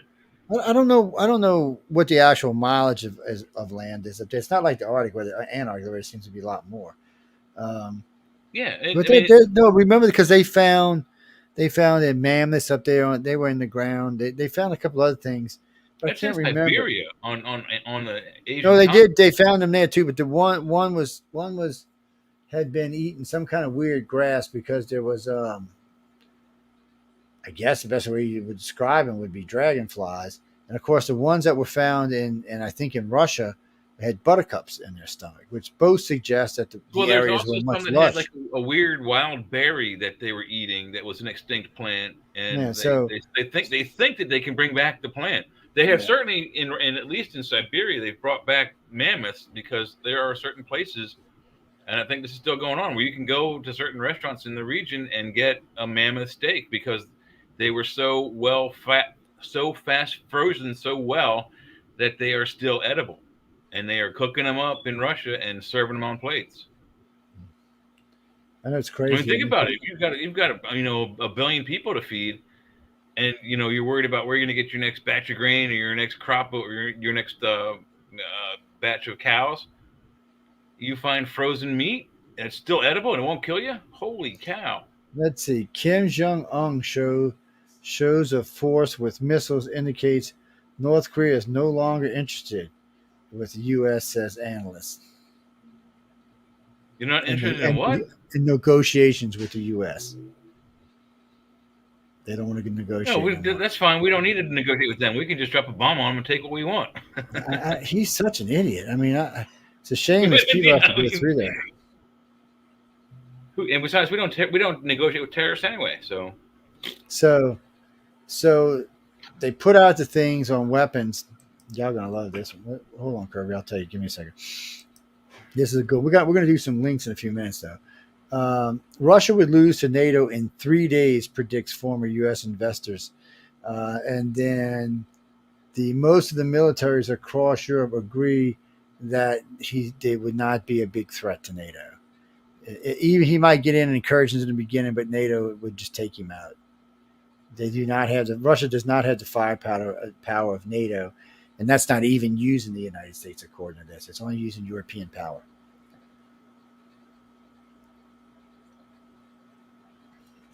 Sans little to no chance. Several big groups have come out and said this, and two of his own generals that have retired to England have also said he would have little to no chance of defeating NATO. God help him if the U.S. got involved. We just have a bigger country. Trump's top legal foe to be handled unprecedented election powers ahead of November election. Wait, what? What is this?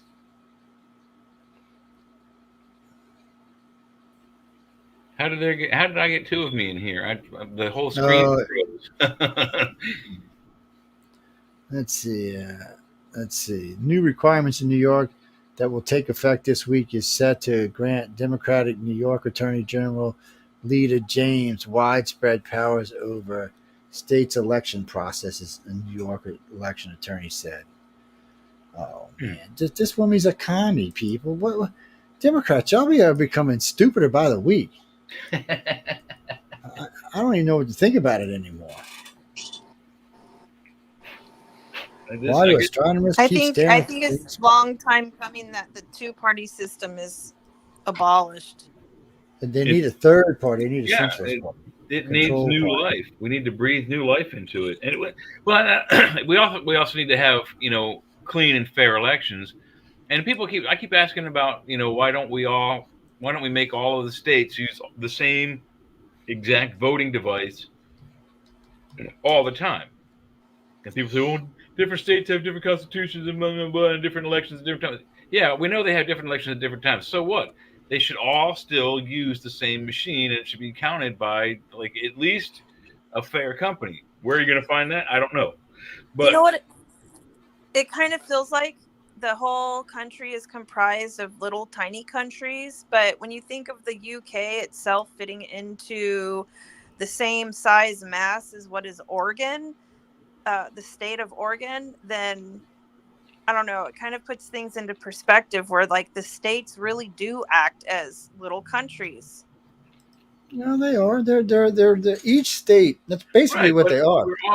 We're all little countries of the same government. Why don't we all use the same equipment? Because president, But because first and foremost, we were territories first. We were not part of the United States in the beginning. We agreed to join a union for protection, and that's what we did. But we did not agree to join a union to give up our sovereign rights. So, and the reason why is because New Yorkers think like morons. California people think like morons. Voting machine doesn't have anything to do with any kind of sovereign rights. Yes, it does. No, it does, because some people prefer paper ballots. Some people prefer digital ballots. A lot of people want to go to an eye scan and only vote on your computer only. No even coming out to do it at the place anymore. Pretty soon, all they're going to have to do is prick your blood, take a little blood sample, and they'll be able to read your brain cells and decide. Well, yeah, they'll need your mother's maiden name, but still, there's no harm in using the same system. It can be the most simple system. Okay, wait. Let's stop for a minute. Now think about what you just said.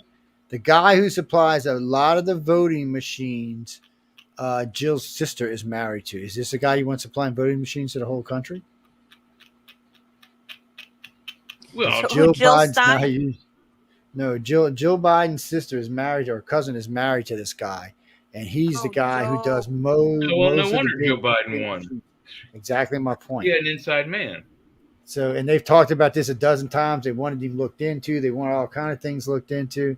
It's like with Kamala Harris and her sorority sister.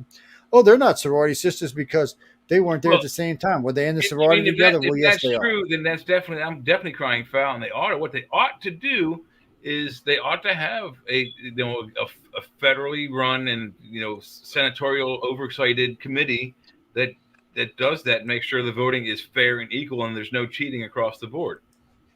Where are you going to find it? I don't know. You might have to actually, hire an external company to do that, like a non-U.S. company. Biden admin told Everyone the can decide was no matter what part of the planet they're on. Do what? Like every no matter what part of the planet that is going to be on, whoever it is going to side one way or the other. Like they have interests that align with one party or the other. Yeah, they might eventually. So that's what I'm saying. It's going to be hard to find a fair and equal way for everybody to use the same type of voting thing that everybody likes, and is fair and can't be cheated on. That's why I think pretty soon they're just going to they're going to invade our personal thought space and decide like what it is that we actually align with based on like a biometric algorithm. She just came in right after that conversation, didn't she? It's kind of weird. We were even talking about some of the security that uses blood pricking to let you into place. Here's a good one. I like this one. This is a good article. We're talking about it off and on. Fetterman Trump's Fetterman. Y'all know who Fetterman is, right? Isn't he a senator or something in Pennsylvania, Jay? He's a Democratic the guy that always wears that sweatshirt. Yeah, that's him. So Fetterman Trump's special place in Pennsylvania deepened after. So Fetterman is saying most of the places he's going because he's out there campaigning for you know who. We're not going to mention the bitch's name. Did I say bitch? Okay, well, Kamala. Well. So he's out there, and one of the things he's telling people is that the former president has a special place among Pennsylvania voters because he does well there, and he almost beat Biden last time. It was only by a few thousand votes that he lost. Well, this time they're saying it's very deep there, and that he's seeing the people here seeing, especially since the shooting, seem to be siding and pulling for Trump. He said he also will not give any advice to Kamala Harris on how to run her campaign in Pennsylvania. He says, "What does he know?" He's basically said, "Nah, look, y'all voting for the right guy," is what he just said. What's that, Chris? He's just not a big. Oh, wait a minute, we got to play this one. It's I love some of these clips that we get on Kamala. Well, we get it on two different pages, which is kind of interesting. Hold on. So I'm kind of wondering. I'm not saying this is what it is, but it makes me wonder if this shooting was set up by Trump and his affiliates because he got so much more exposure. Let me ask you something because of the last assassination attempt. What the second one? No, that's definitely all on the Secret Service. It's how he feels he's staying relevant. He's Trump. Trump's just not that kind of person. Some random guy just march onto his. It has nothing to do with him. He's not in charge of security there. So you're like the fourth person I've heard say that. Just has nothing to do with Trump. This is Secret Service. They're supposed to make sure the place is secure. The entire golf course. That is their job. Well, the fact that it wasn't says again on the second attempt in his life they failed yet again. Whoever's there should be fired immediately.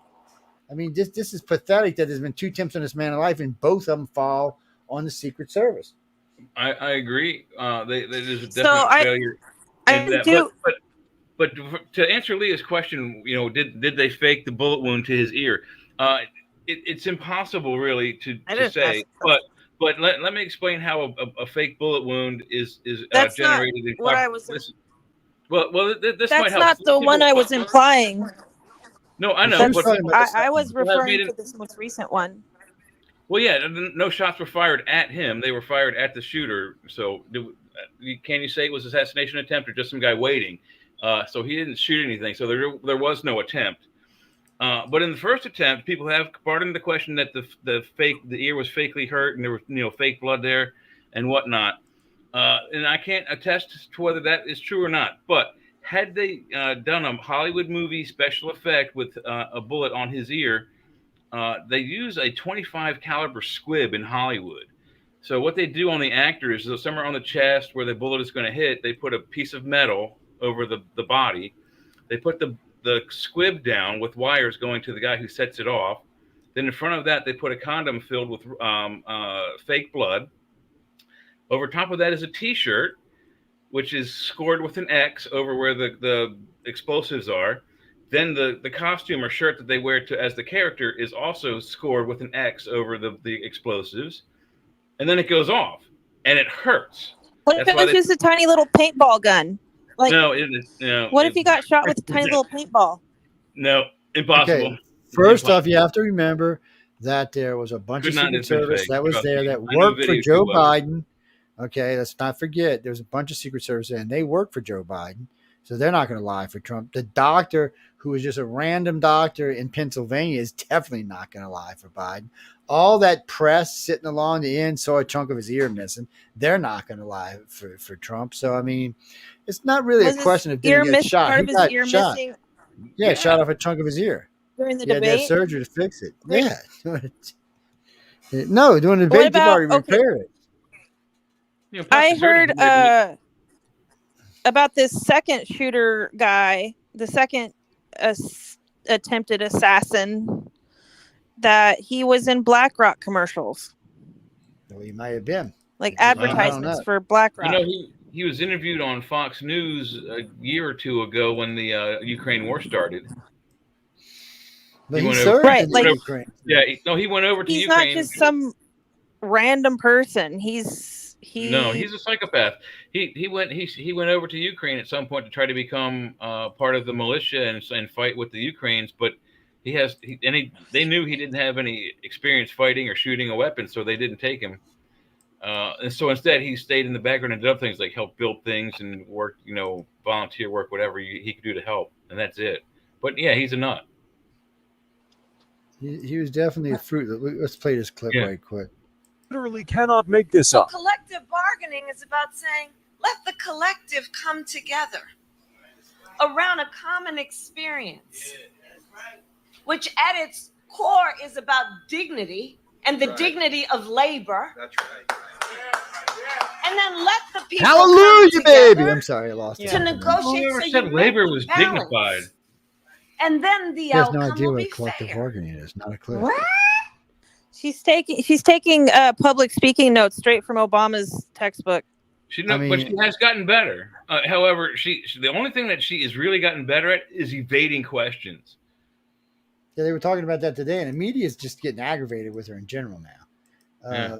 They're like, look, we can't keep backing you if you're not going to tell us anything, Kamala. The only thing is like, because of the fact that there's so many people out there who are so like a vote for anyone to get Trump out of the way, there's so many people. But then you have to think. Who are like, who they don't care who's running against Trump. They're going to vote for them. If it was all that proves those are anti-American because they don't care about their country. They only care about their ego, because that's all it is. When you vote against somebody because you just don't like them and no other reason, that's an ego trip.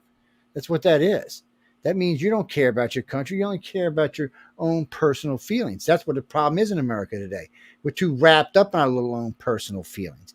That's why we got them and they and all kind of other stupid crap, because we can't seem to get any real direction.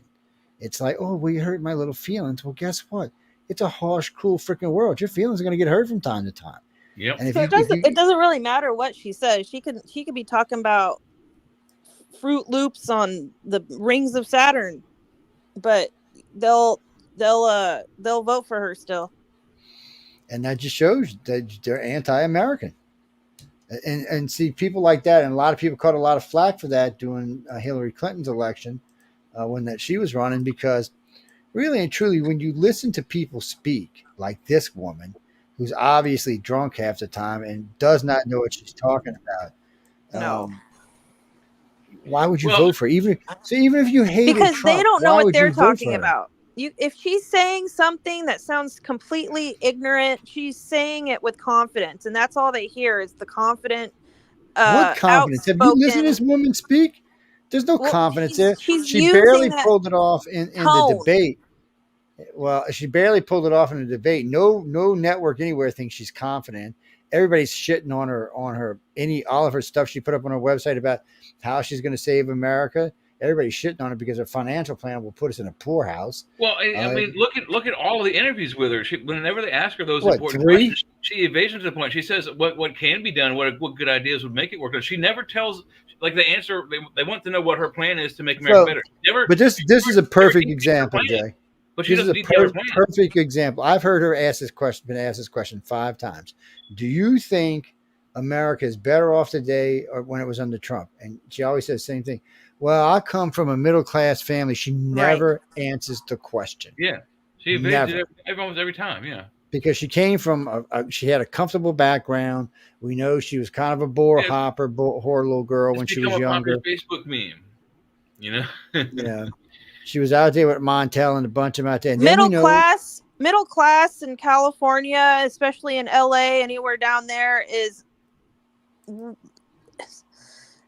not living below their means. Trust me. That's true. Well, she was a little more than middle class. I mean, she was. We know when she was dating Montel Williams. We know she dated a couple of judges and a couple of people. We know she was hoeing around quite a bit because there's quite a good record of it. Because and then Judge Joe Brown came out and crucified her. Yeah, the things he said, I don't even know we could even mention on him. Did she date Judge Joe Brown? Yeah, he ripped her apart, man. He said, "Don't believe a word this woman tells you." Oh, and the language he used about some of the other stuff he said about it was just it was horrifying. Yeah. he was like he was quite animated about staying away from. We played it. I mean, we played the clip on the show. Yeah, we did. We played again. It was one of those things that we were all kind of like, whoa. Now I'm gonna give this guy credit. This guy's a Democrat, but we're gonna be nice to him and let him play his stuff on our network here. Now hold on. Only because he's talking crap about camel toe? No, he's not really talking crap about Kamala. Oh. He's just doing things by the numbers, which is just nice to see somebody. Who is this, Judge Joe Brown? No, not this guy. This is from Newsbreak. It's not even saying his name. This is a guy talking about, because, remember, Kamala Harris said that there was no war zone claim from debit. Oh, I'm sorry. Anyway, I don't know what that was supposed to mean. We had nobody in active war zone at this time, which was a lie. We do. We have people in combat positions right now, and they are considered war zones. So when she said that, she was BS, and she was trying to say, these were just leftover war zones from other presidents. But it's not true. We have people in Syria right now shooting at each other. We got a whole fleet in the Middle East right now shooting at each other. And I don't know why she said it. And on the night she said it, we've got a ghost fleet heading towards China. Yeah. Well, but in the night she said this, there was a group of Iranians coming out of Syria that was attacking an American base while she was on TV saying this. So, I mean, she's just, but we're going to let this Democrat try to talk y'all out of what she said. So here we go. During the presidential debate, Vice President Harris said this in response to a question about the U.S.'s chaotic withdrawal from Afghanistan.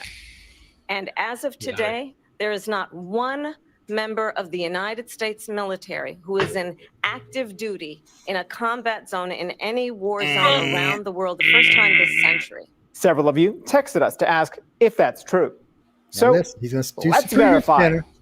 Our sources are the White House, various executive orders, the Internal Revenue Service, the Department of Defense, U.S. Central Command, and the Congressional Research Service.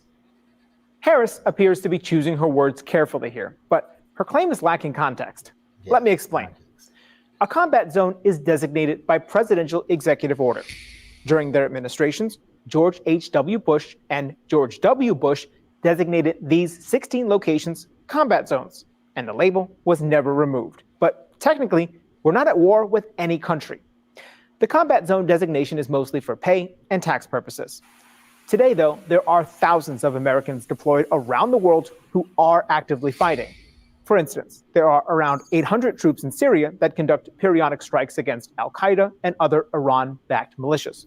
And the Navy has multiple warships in the Middle East, frequently fending off missiles and drones from Houthi rebels.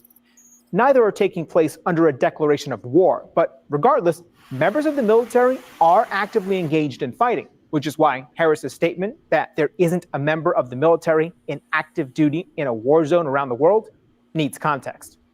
With Your Verify, I'm Brandon Lewis. So he basically said she lied. Well, when she said it, I knew she was lying. I mean, I was just thinking, I got to give him credit. I like the way he tried to spin it. Zones. There's places where there's active fighting going on right now. But what she said was true. That's stupid. You don't know what a war is? Who would say that? You know, technically we're not at war, but technically we're not at war anymore. I mean, technically it was only a half a lie, but you know, we do have people out there putting their life in harm's way. So that just tells you. So we're really not at war, but we're out there supporting whoever. No. We're out there making strikes. So this is where people get confused confused with the United States. We're killing people in about 5 different places right now. Technically, we're not at any official wars with the countries, but we are with the terrorists. So don't let them bullshit you when they say we're not at war, because Afghanistan was not a war of the government; it was a war of the terrorists, just like Iraq was. In the beginning, it was a war of the government, but after 9/11, it was a war of the terrorists. So that's what's going on here. We're just fighting terrorists right now. We're just trying to make the world safer. Is basically the bullshit line you're going to get.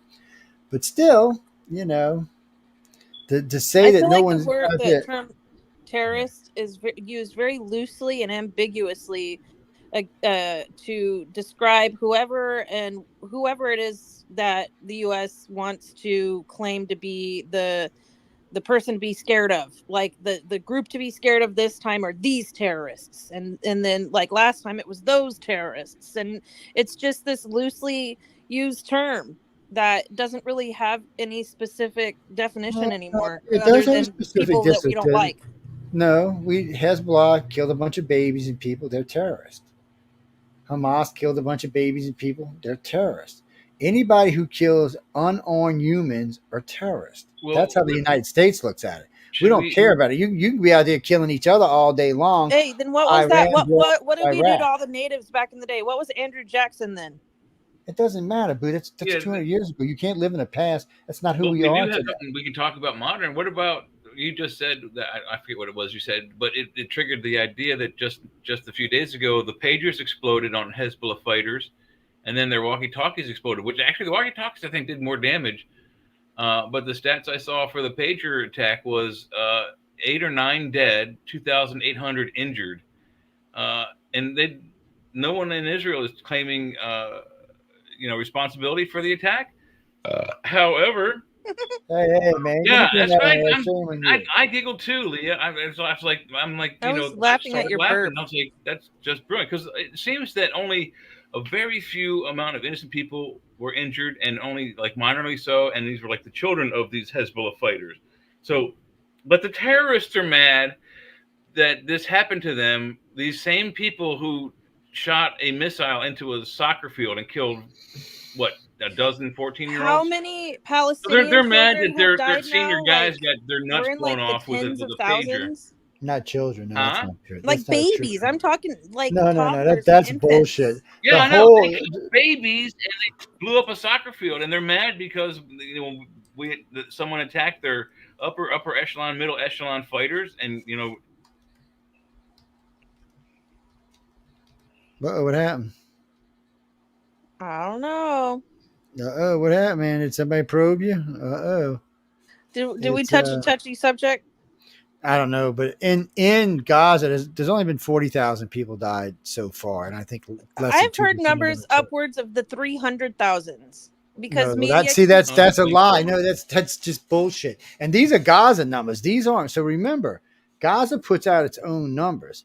You might get newspapers who want to exaggerate things for ratings, but Gaza's putting out their own numbers.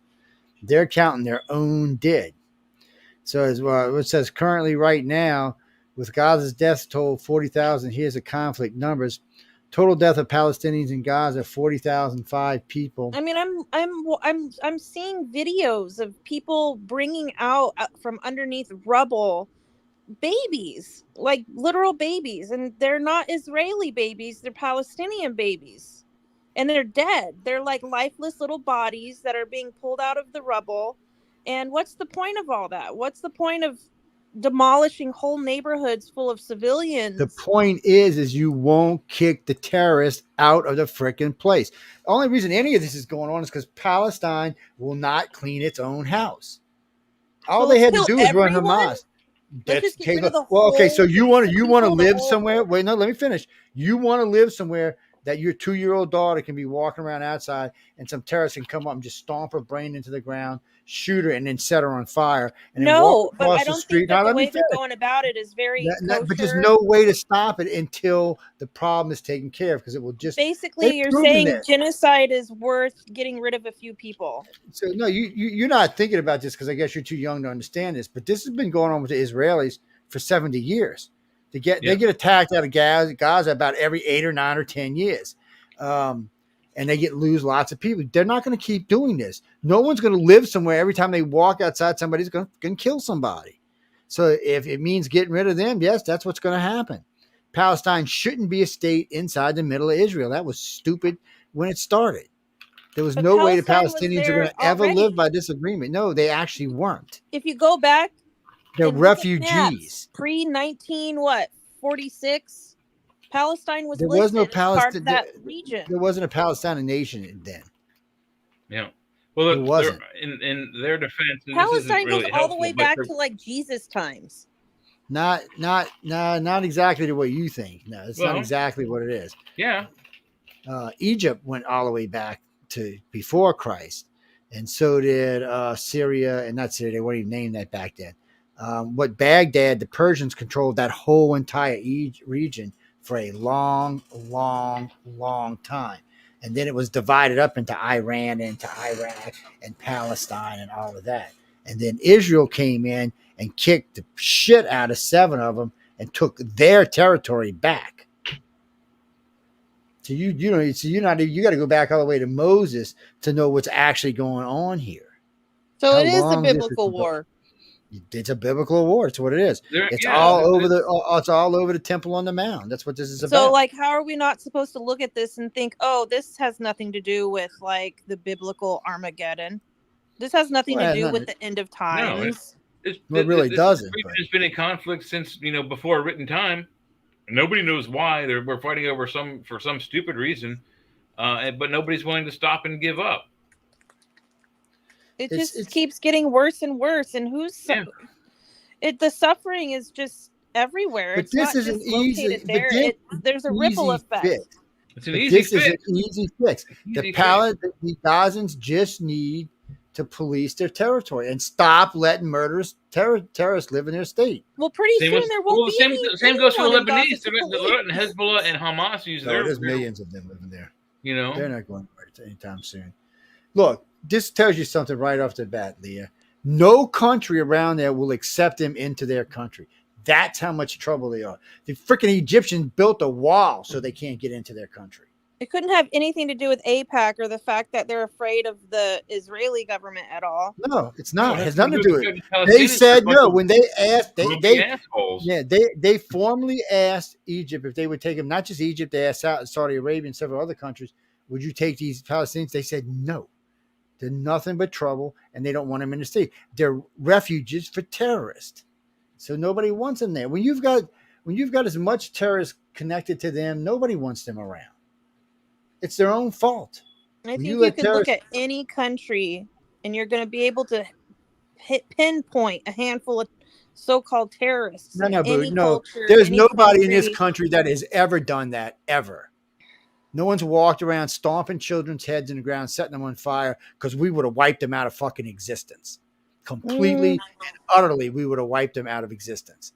Now, as far as shooters going around shooting up teenagers and adults, that happens all the time. There's been some pretty heinous white colonizers in this country way back in the day. You got to stop living in the past. How many are doing that today? None. But the whole country is here civilization. Because of that. Like, the whole system the whole country is not here because of that. That area is here from that. Each area of this country is here for other reasons. And trying to blame any one group is ignorant because there is no one group to blame. But in Israel, there is one group to blame. That's the real thing. And it's not us. We're not killing anybody. We want to be left alone as a nation. But people just don't want to leave us alone. They want to drag us into this, and they want to kill Americans. And just think about all the people that's crossed our border just recently who have murdered children and people in our country. and we're supposed to just say that's okay. And that's exactly why I laughed at these attacks with these devices. They're crying foul, and I'm like, you cowards blew up children and stand behind children while you're getting shot at and use them as bullet shields. And you're crying anybody foul who can kill a child in cold blood should you. be wiped from the face of the planet. I mean, that's what it comes down to. Anybody who can kill a child in cold blood. Why is it that I've seen literal videos, photo footage of whole families, toddlers, children? You know why they're getting killed? You know why? In the middle of the street. But do you know why they're getting killed? They shouldn't be. They're children. No, because they're wouldn't not terrorists. Leave. Yeah, they're hiding terrorists inside their homes, inside the 3-year-old was hiding a terrorist. No, but his parents probably. Wait, Leah. You cannot be that ignorant that you don't know Hezbollah uses children in schools to defend themselves, so we won't attack them. You do know that, right? Yeah, that's also where they launch their attacks from. Is from hospitals. And that's where they launch them, from where the children are at. I would have thought you would have known these things. That's what this is about. They're using children as human shields. Yes.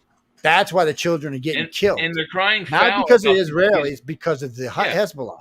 They're a bunch of wimps and cowards. Like these devices, it was brilliant. These devices, it must have taken years to formulate this plan to get it to work.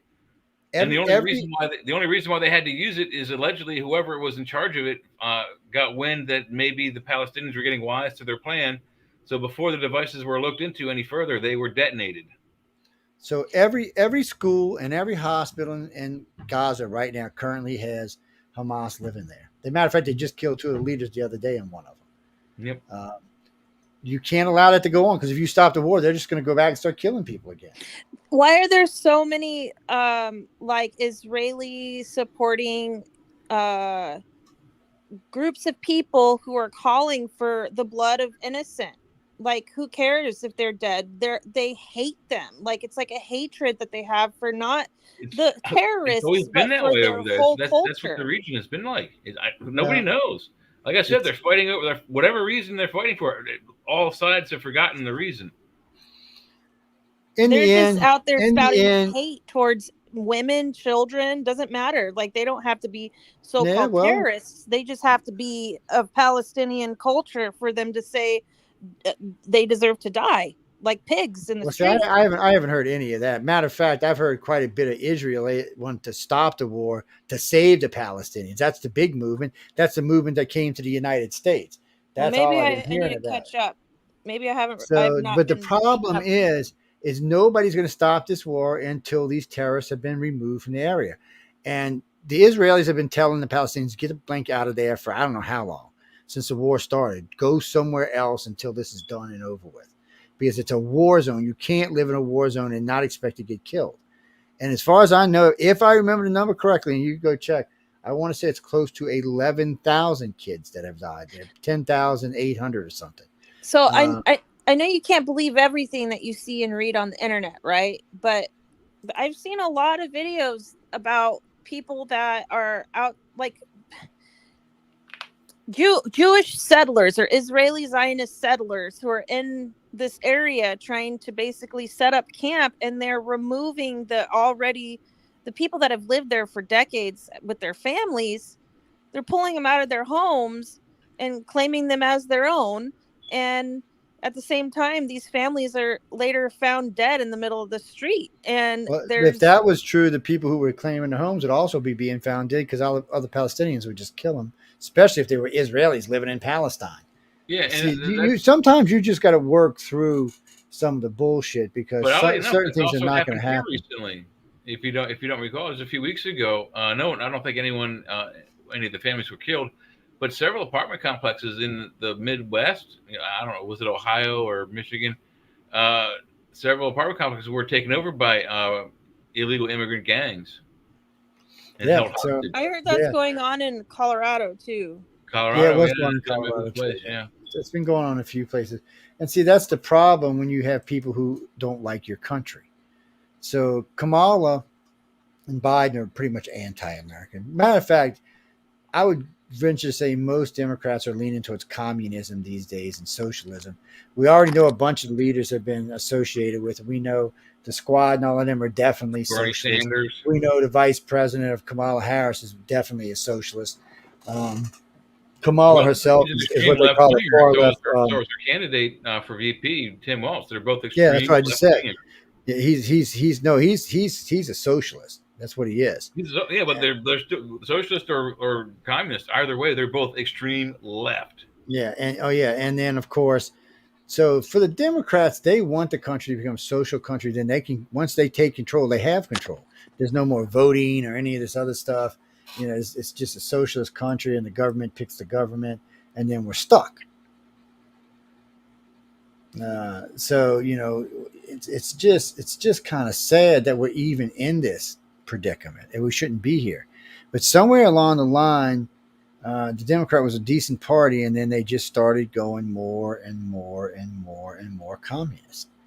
And if the oldies were still alive today, they used to track communists, half this party would be in jail today. Yeah. For some of the stuff they've done. It's just, and then you got Kamala Harris. I heard her a dozen times saying, we need to ban guns. We need to do this. We need to do that. We need to do this. And then on Oprah, she says, oh, I own a gun and I would shoot anybody that came into my house. Really? Wherever she's at, she tries to just say whatever. She's like Joe Biden. She just says whatever she feels like and with no truth into it. It's like a drunk teenager that got pulled over for the first time by a cop. But she plays it smart and tells the cop what he wants to hear, not what he needs to hear. Therefore, she doesn't get caught. So this drunk driving. This tells you how it really works. Key Hezbollah commander killed in airstrike in Lebanon. Right? Israel says they killed him in Lebanon because they were hiding in a school, and when the school went out that day, the teacher tipped off the Israelis, and the Israelis came in and killed him. See, that's how it should work. See, they're not even freaking from the Gaza Strip. They're just in Lebanon. They're saying, no, look, we'll get him out of our country. Screw this. And that's what the Palestinians have to do. You have to take control and it's not like they don't have weapons and shit. They need to get him out of there. And they far outnumber the terrorists. The Palestinian citizens begged the IDF or the Israeli, civil services for help. They would, help them fight. Yeah, come on with us. We'll help you get these guys out of your country, but they're not doing that. Exactly right. They're like cattle or sheep. I mean, it's and then you see polls like these. 28% of Democrats say U.S. better off if Trump were assassinated, but then they say let's not be violent. So lately, there's so much rhetoric coming out of the party. It's all people wants to do is be violent. I mean, you can't just always go around saying this and expect people not to get violent. It seems to me, politically speaking, anytime you give a bunch of, false negatives, I'm in, I'm out, Ross Perot style, you lose. And it seems that that's kind of the way that Kamala's going. She's saying things that she needs to say, and then she's saying the wrong things. It just seems that she just makes shit up as she goes sometimes. I got that Oprah clip somewhere. I'm going to have to find it. That was... She said some shit that even Oprah's eyes rolled back in her head like, wait, what did she just say? I mean, and I can understand the people who hate Trump. That's fine. Don't vote for anybody. But voting for Kamala is voting for the death of the United States is what that is. At least we know what Trump did when he was president. We also know what Joe Biden did, and that was her teacher. I'm just not feeling safe. You know what? She scares me when it comes to the economy, and she scares me when it comes to dealing with. I mean, come on. The Ayatollah, Kim Jong-un, Xi Jinping, and Putin endorsed her for president. Right there, that should tell you should never vote for this person.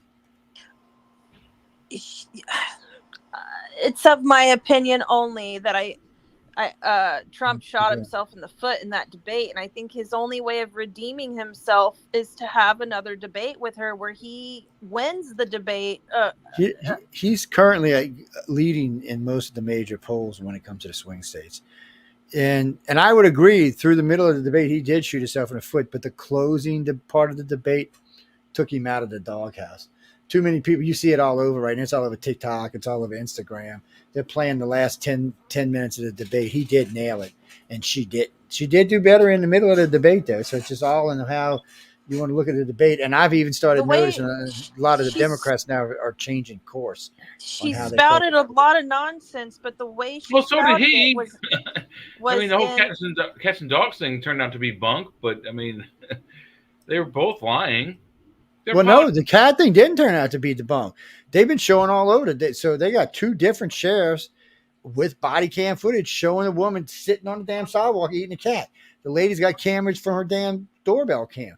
Just because the media doesn't want to carry it correctly, in Springfield, they've already done a retraction to the story because they said they're using what Trump said and the way he said it as a way for him to damage himself because they don't want, they want to keep all of that under wraps. So it sounds it's a 100% like he's just lie. a crazy man.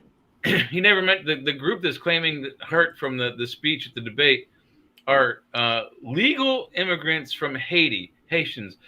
He'd never once mentioned Haitian immigrants. He mentioned illegal immigrants. Yeah, the press has a tendency to change a lot. It doesn't even sound alike. They do have a tendency to change a lot of shit for that. Whatever. Yeah, they're pulling stones out of their ass because they can't figure out a way to beat him. All I know is that they were both shitting in their pants. They were both bumbling idiots. They both sounded like arguing toddlers. Mm-hmm.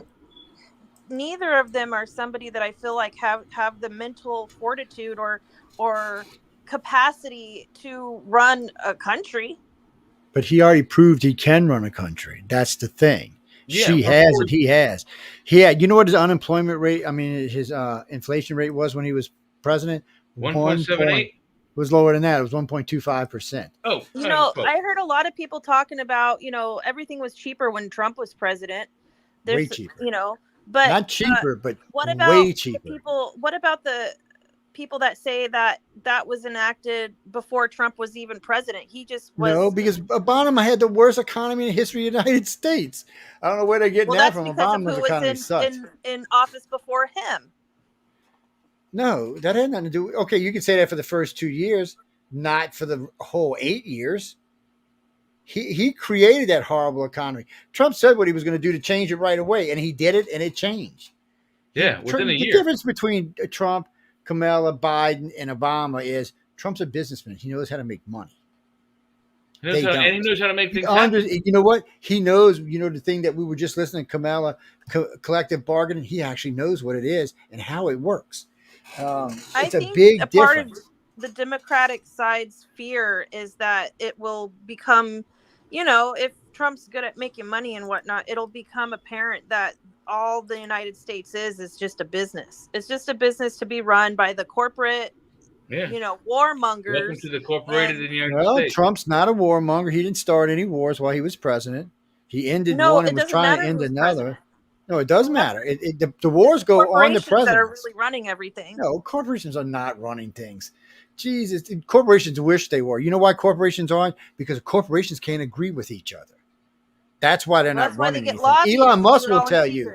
Elon Musk will tell you there's no corporations run anything because corporations run much more efficiently than the United States. Elon Musk. Elon's done a lot of good stuff for the world, and he's doing a lot more. He's going to make it where paraplegics can walk and talk. I don't see anybody else out doing that. He's taking us to Mars. I don't see anybody else doing that either. Yeah, but wasn't that Jesus Christ's job in the Bible? Wait, what?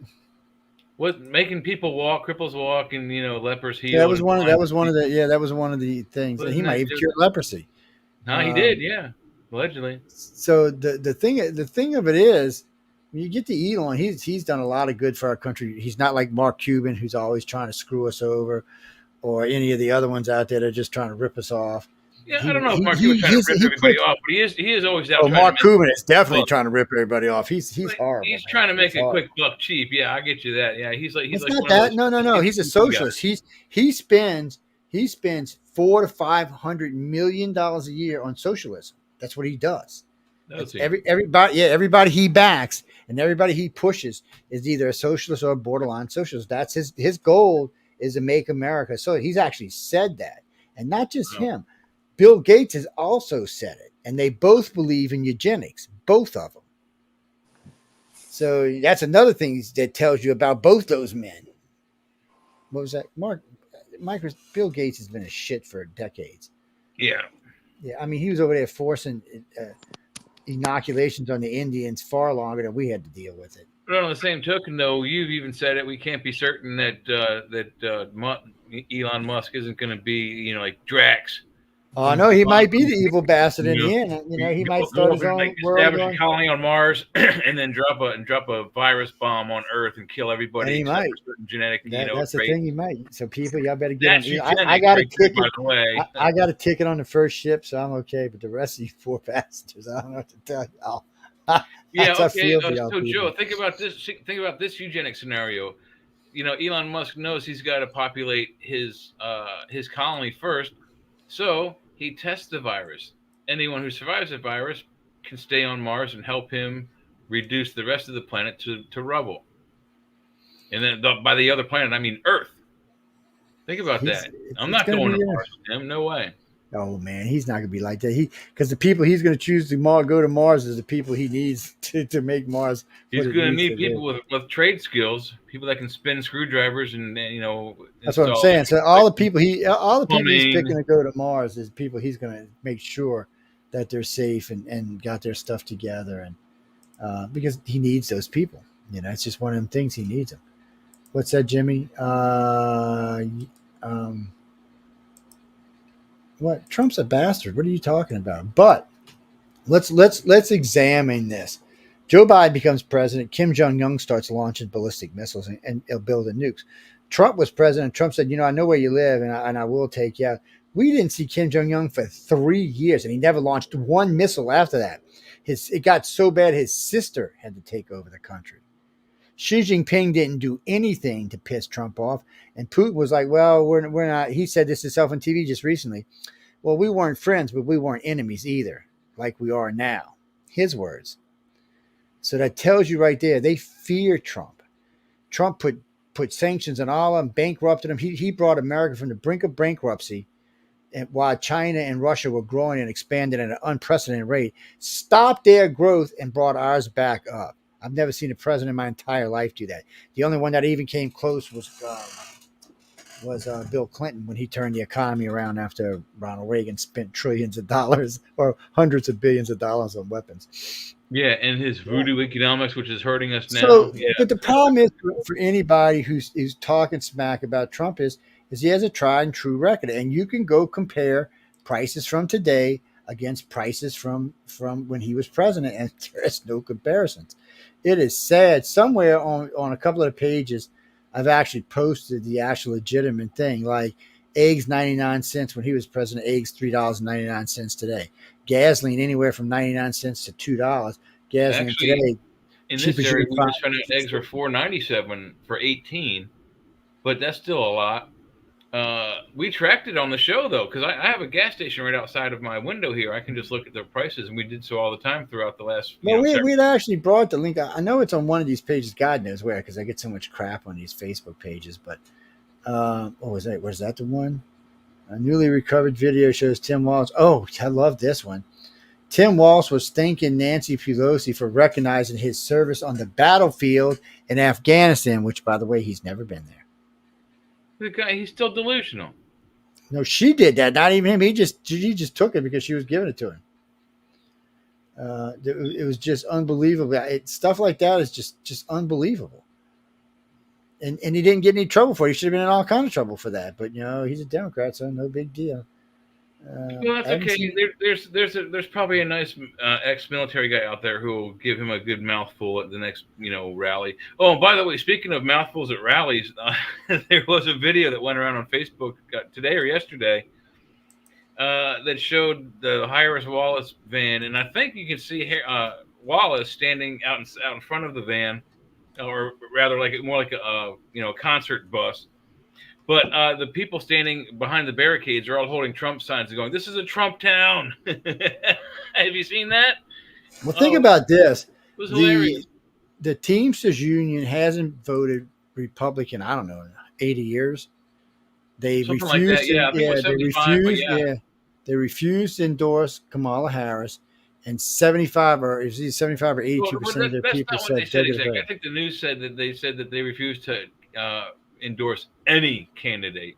Well, no, I listened to what he said, so I'll give you the rundown of what he actually said. That's how they said it on Fox News. Yeah, so Fox is getting a little sketchy lately, by the way. Yeah, they're getting kind of weird. I noticed Fox has them showing them did tie and in Georgia and Pennsylvania, and that's not what the polls are showing. So I'm kind of wondering what Fox is up to. But anyway, he was on television, so he was supposed to speak at the DNC. In case you didn't know that, they speak every time there's a DNC thing. The teams just speak. So she snobbed him, not just him. She snobbed 3 or 4 unions and didn't let any of them speak. And then after that, because he got snobbed, he took an internal poll of the people and the Teamsters, and it was like 80% said they're going to vote for Trump. So at that point, he said they could not endorse Kamala for president, and he actually said why he couldn't, and that's the reasons why he couldn't. Yeah. And, well, the news point, like they were like, "Oh, we don't know we're not going to vote for anyone," but it sounds a lot more damaging when you say it like that. Yeah, that's the way it was said. So I mean, yeah. Is Biden still alive? Yeah, well, as far as we know, he is. When's the last time he's made a public? He is alive, but he's got Obama's right arm shoved firmly up his buttocks. That's how he's been ventriloquismed throughout the last several years of this administration. He's Obama's ventriloquism dummy. It's what's that, Christopher? No, it's somewhere. I don't know. It might be on one of my other pages, but it clearly goes through it step by step, item by item, and almost everything today is anywhere from 300 to 500% higher. So I've been hearing how all college kids are voting for Harris, but every time they go to college, they're like, no, the economy sucks, and we don't think Harris can turn it around. So this is a good one for y'all. CBS went out to Nevada, took a bunch of people out to Nevada, went to a bunch of restaurants and asked who you're voting for. Out of all the places they went, remember, Nevada's supposed to be tied. Only 3 people said they were voting for Harris. 3. So they did the same thing in Pennsylvania, and less than 12 said they were voting for. So somebody somewhere is fudging poll numbers pretty big, because these are NBC and CBS. They're gonna err on the side of Kamala, and then she's losing in their polls. And then yesterday, or is it today, the new poll came out. A Gallup poll of all things, and y'all know from doing the polls, Gallup almost always goes blue. Gallup has now said, so this is a 4% flop is what happened here. 2 weeks ago, Kamala's favorable rating was at 46, Trump was at 42. As of today, Trump is at 46, she's at 42, and he's climbing, she's descending. Why is that? And Gallup, if Gallup could lie, they would. So if Gallup's telling you Trump's up by 2, it means he's more up by 6 or 7. Because Gallup's going to do anything they can to cheat. I think another reason why things are getting a little sketchy, especially for her. You said, I don't know how many shows ago, you said that they don't let her speak off the cuff publicly, and I think we're seeing the results of that, because I don't know what the media is saying about her 3-hour town hall whatchamacallit deal. But I think it was terrible, and that's what I've been hearing. It was terrible, and she probably because she was drunk like she usually is. Yeah, she just can't without a script. She can't say anything, and it sounds. Because they keep asking her the same important questions: how are you going to fix the economy? How are you going to fix, Russia? How are you going to fix Israel? And blah blah blah blah blah. And she keeps dodging the questions. At the town hall, actually, they had several audience members that were inside the studio with her asking questions, as well as people on video screens. What did Oprah say? She had 1,000 different screens with 1,000 different peoples on them. Anyway, she would try to start. She really tried to dodge the question immediately by not only thanking the people that asked the question, but then going on and trying to associate her life with their news story. And then it's like, there's no way that it was just so gross, and it sounded faker than hell, but it wasn't scripted. I mean, whatever she was saying just was completely unfocused, and she's been unfocused early on, and then she got a little more focused, especially during the debate. Now she's kind of unraveling again. It's what's that, Pete? Anything you see on Vox is going to be anti-Trump, and it's going to lie about it. Doesn't matter if it's a poll, a chart. Yeah, Vox does not care. They're just. I've never seen somebody lie like that. Well, they just recently got big trouble for it. Yeah, they did, because the amazing thing about statistics, though, is that 82.7% of all statistics are made up right there on the spot. And that was said by Mr. Stephen Wright, PhD of comedy. Yeah, well, you got to be careful with polling. I guarantee you, some of the numbers they're giving her are absolute bullshit numbers. There's no way. We did this the first week that she got, the presumptive nominee position, and it was exactly a week after, from her to Biden, and the numbers didn't change one bit. They were the same, Democrat for her and Republican for him. They were the same numbers. It's like they just roll numbers on a desk with a 10-sided dice and write them down and give them to her. It's what's that, Jackie? For me personally, so when Trump was president, we were paying anywhere from 99 cents to $1.50 for gasoline. That's what we were paying a gallon. January 20th, we were paying $1.29 for a large loaf of bread. Anywhere from 99 cents to $1.50 for eggs. Butter was about half of what it is right now. Everything was at least half of what it is right now. So, and what I did one day is I sat down and I compared a grocery bill off my card from 2020, I believe it was, and 2021, I think is what it's actually, or 2020, compared to the one I had in 2023. So, for $300 that I spent at the groceries, now I got half of what I got when Trump was president. Half. Yeah. When Biden... And wages have not gone up that much in the United States to cover all these extra costs. It just hasn't. The funniest thing, and like I said, we tracked the numbers at least for gasoline on the show for the whole part of Biden's administration. Yeah. January 20th, when they swore him in as president, the gas price on the billboard out in front of my house was $1.89 a gallon. Trump said recently in a few speeches it was $1.87. That's pretty close to what we had on the billboard right there. 2 cents off. I'll buy that. 6 months later, with Biden as president, it was $5. Because he sucks. $5.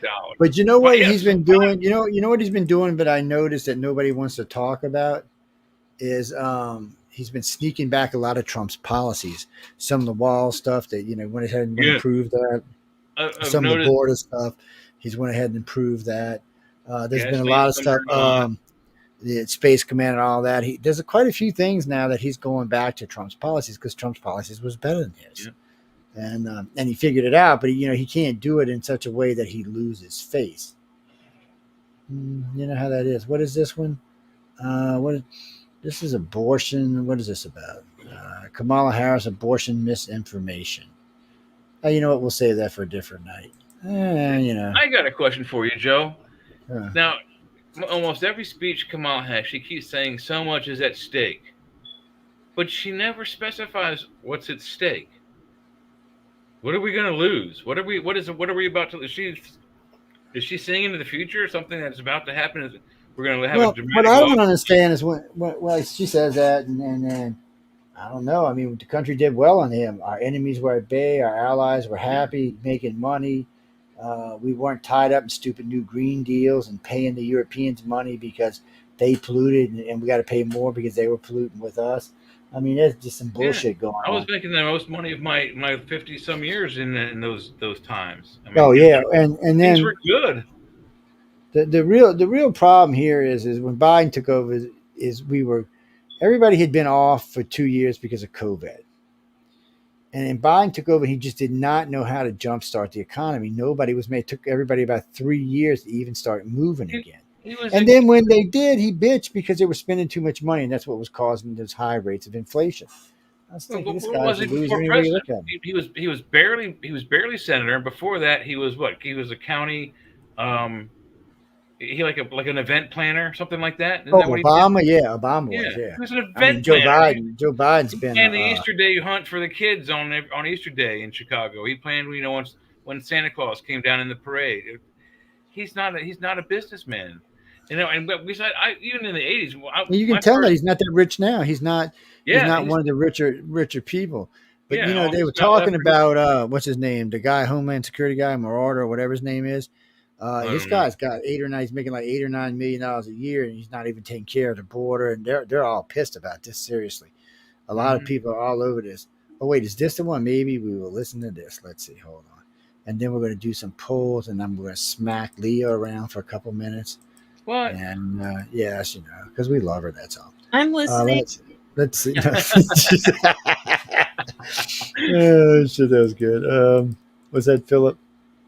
No, we're going to play this. We got some polls we got to get into because it's getting kind of late, but I was looking for this earlier. I got to find this. It must be on my other page, but I want to show you how this chart because it's a great chart. Whoever did it took a lot of time to go through and do the work to get it. And it really shows what the difference is and the difference. It's just such a contrast when you look at it. And some of the stuff you're like, no way, man, it was that much difference in price. Hey, look, we don't make the rules. What can I tell you? Where are we at? Where are we at? We are none of that. Let's close that out. Oh, there we are. Okay, lost y'all for a minute. Y'all got hidden in the wasteland. What do you mean? Who is Leah? Leah is Leah. What do you mean? Who is Leah? She's Leah. She's an extraterrestrial that comes and hangs out with us from time to time. Yes, she's like one of the Greys. Well, she wears a little thing. It's a thing that makes you see other things. Yeah, she's got a holographic emitter. You can't tell. Well, I don't know what you're talking about, my friend. I shouldn't have said that. Where is this? Why won't it let me? CNN commentator slams Harris after Oprah Winfrey sit down when she sat down with any hostile media. Where did this? Okay, now for some reason I pull a damn link up and I move it over to Google and make it my life easier, and apparently it didn't make my life easier. What's that, Jimmy Lee? I don't know. Sometimes it does stuff like that. Well, see, the problem, Joe, is you're doing it backwards. It's O-Cedar that makes your life easier. No, you have to buy those products, and things get better. I guess they're not. They already took the audio down from this. Wow, that's just kind of sad. Was it a pro-Trump thing or what? No. This was an interview she did with Oprah Winfrey. It's horrible. And this is also the one when she said about the guns. And there's a couple other things in there that you could just see. Oprah's face was like, what did this woman just say? Well, it's like the three ladies from the NAACP that was interviewing her, and she got up and left, and they all looked at each other like, okay, this bitch is crazy. I don't think she's going to get as much black vote as they say, Jesse. Trump had got 12 to 14% last time. And remember, blacks had the lowest unemployment rate in the history of the United States. And Hispanics had the lowest unemployment rate in the history of the United States. And white people had the second lowest unemployment rate and the highest wages, by the way. So everybody's always telling me, oh, he was a bad president. Well, how can he have the highest wages and the lowest unemployment rate and be a bad president and not be at war? I mean, I was confused. And he was going to end Afghanistan. He'd made a deal with the Taliban to end Afghanistan in a peaceful way with like a 7 months transition. And Joe Biden got in, ran over there and did it. Got 14 people killed, another 138 civilians killed, and left, what was it, $82 billion worth of stuff that we now know the terrorists are using in Israel, of all places. Yeah, well, it's not just the equipment that was left behind. There was 4 pallets. What was it, like $4.1 billion in small, easily concealed bills, like 20s and 100s. $4 billion they left, or what? 4 million, whatever the hell they left behind. It's a lot of money. There's a lot of money. There's a lot of money, and they left all the uniforms and stuff like that. It was just bulletproof vests. Jack, you can't make this shit up. I'm sorry, dude. You can't make this shit up. I mean, this is just stuff that you're like. And when she's asked about it, she always goes off on some fairyland thing, and blah blah and blah blah blah and blah blah blah. And I changed my name to Leah and blah blah blah and stuff like that. What was that? Oh wait, y'all can't see this, but so fact check photo shows Diddy Combs with Barack Obama. So the media tried to say this was false, right? Well, they sourced the picture to Snoop Dogg. The picture's real. He's actually with D-Daddy hanging with Diddy hanging out, and so we've seen a picture with Obama with Epstein and with Diddy. That's just scary, man. Epstein is dead. Diddy may end up dead, and Obama knows both of them. Don't ask me. I don't even know what it means myself. This Hillary? God help if Hillary's involved, because you know he's dead. Hillary doesn't put up with anybody's shit. Well, I disagree. I think Hillary is quite aware of Mr. Billary's let's just say proclivities, and she looks past them because Mr. Billary is also aware of Hillary's, let's just say, proclivities. So it's basically the Potomac two-step. If she rolls on him, he'll roll on her. So if either one of them says anything, but Hillary is the one who always seems to be tied up with somebody's death. She's always seems to be.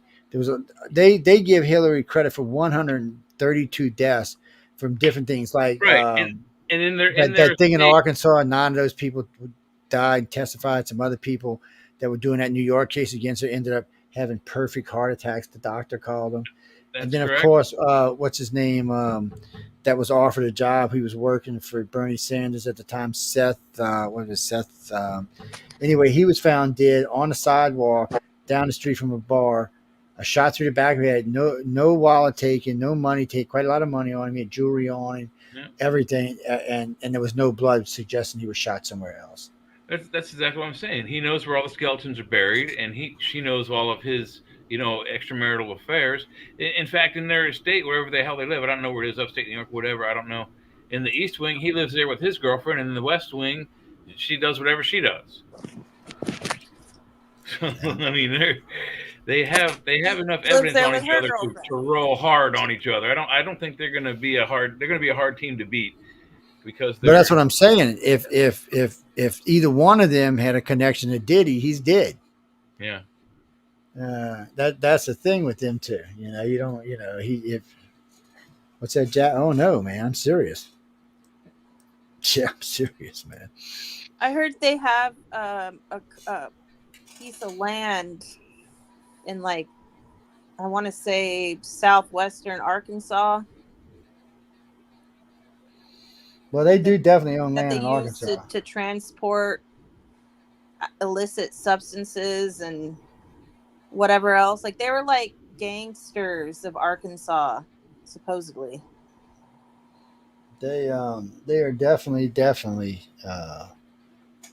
They're definitely got some weird shit. JFK's family had ties to the mob. His father literally ran. He was a rum runner. He took his 15 or 13 yachts that he owned. How do you acquire 13 yachts in the 1930s? I don't know, but he did. And he ran rum from the Bahamas and Bermuda straight up the Florida coastline and dropped it off Florida, Georgia, North Carolina, or South Carolina, North Carolina, Virginia, Maryland, all the way up the coast and back to Boston. He was a drug dealer. Well, because they were illegal. Alcohol was illegal back then. What, Frank? No, we're getting ready to do the polls in just a second. I don't know, my friend. I'm gonna skedaddle. I don't know. Okay, Leah. No, she's married with like 30 kids, man. Yeah. And 15 very strong husbands. Yes. No. Yes. She's the master wife, whatever they call them. What? Yes. I don't make this up shit, man. Look. She's wife number 1. There you go. That's what the Arabs call them, wife number 1. The alpha wife. The alpha wife, yes. Oh no, and she's the one that says when the husband gets to get what from what booty from what person, how they get to eat, how many babies can be had, who can have them. What religion is that? Muslim. Oh man. It's what was that, Frank? What do you mean? No, the Mormons don't do that shit anymore. That shit's been outlawed in Utah. Even though I hear stories from time to time with different people, there's supposedly some fundamental sects that still practice those like forbidden laws, or forbidden practices that are. Oh man, so like the Mormons and a couple of other ones like that. There are sex acts that can get you put in their jails.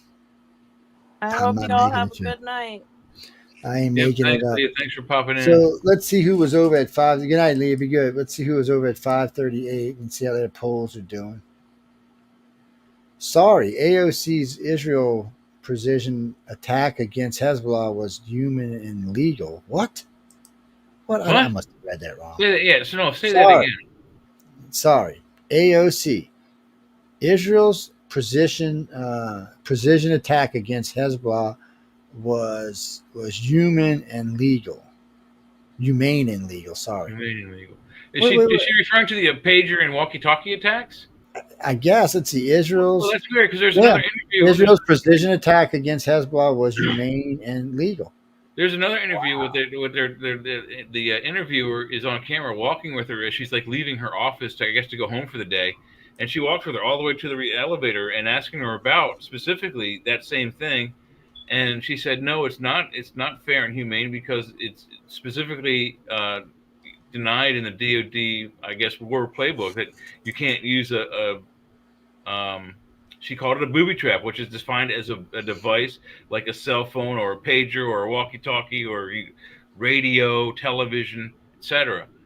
But yet it was a precision attack that literally really only harmed the bad guys and their like close loved ones.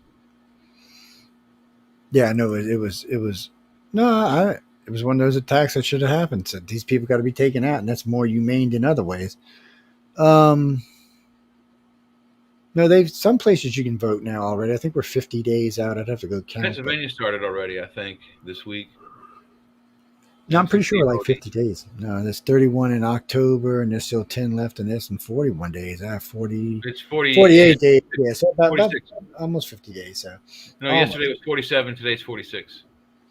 So let's see what we got here. 270 to win. Let's see what's going on nationally. Nationally, Trump is getting his ass kicked. She's 49. He's 45. Yeah.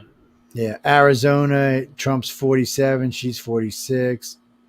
California, who cares? Colorado, we already know, but Trump's actually doing better in Colorado. He's up to 44%. Florida. Those attacks on the apartment buildings must have bolstered some, Yeah. Some points. So let's see. So Georgia said he was up by how many points? I lost it. Not Georgia. Yeah, wasn't it Georgia? Harris. Let me see. Arizona, he's up by 3 points. Okay. So Florida. So here's Georgia. He's up by almost 3 points in Georgia. Maryland don't count. Michigan is close. He's down by 3, but he's close. Minnesota, we already know that's blue. Nevada is a dead tie, but even though CBS said they don't agree with that, they think that's a bullshit state. Trump is up to 44 in New York versus 55 for Kamala. So, and they got a split, whatchamacallit.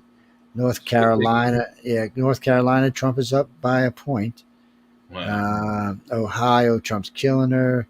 Pennsylvania is a tie. Texas. Why am I even looking at Texas? Now, Virginia, they say she's up by 8 points. I got a hard time believing that. Yeah, I believe that. And I think the increase in Ohio is probably slow after effects of Biden or not Biden, Trump's choice of vice president. Well, after he and Fetterman talk about Pennsylvania today, I think Trump's higher up there than they want to say. Yeah. So currently, Trump is winning 5 of the 7 swing states. If that's the truth, he's already won this election. See, that's what kills you. So they're saying nationally she's up. Yeah, they're saying nationally she's up by like 3 or 4 points. But when you go through the swing states, Trump's got the majority of swing states. So I don't know, guys. It looks like it's his election. It still looks like it's his election to lose. And you said it earlier, I don't know, a couple months ago, that it's at this point it's his election to lose. It is his election to lose. It still is. Hey guys, we don't have nothing to do with this. That's all he has to do is put his big old Trump foot in his big old Trump face, and he's done. He gets into the wrong verbal battle with her, or heaven forbid she actually is able to get under his skin and make him foible and fumble. It could turn the tide. So what do we need? Democrats need 44 to win. Republicans need 51 to win. It's a close race. But if the swing states are correct, Trump's already won. So he needs 51. So let's go take a look.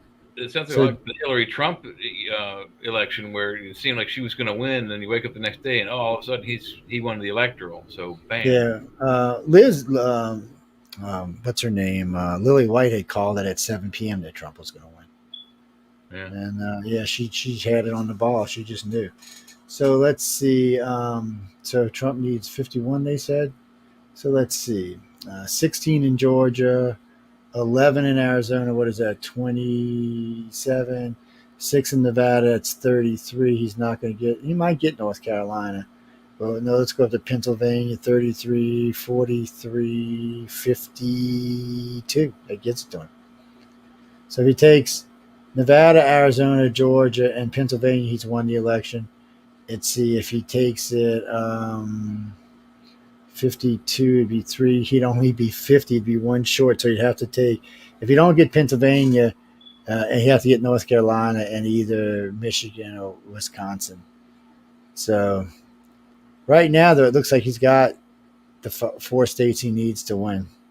If the polls are right, Pennsylvania, Georgia, Nevada, New Mexico giving the win.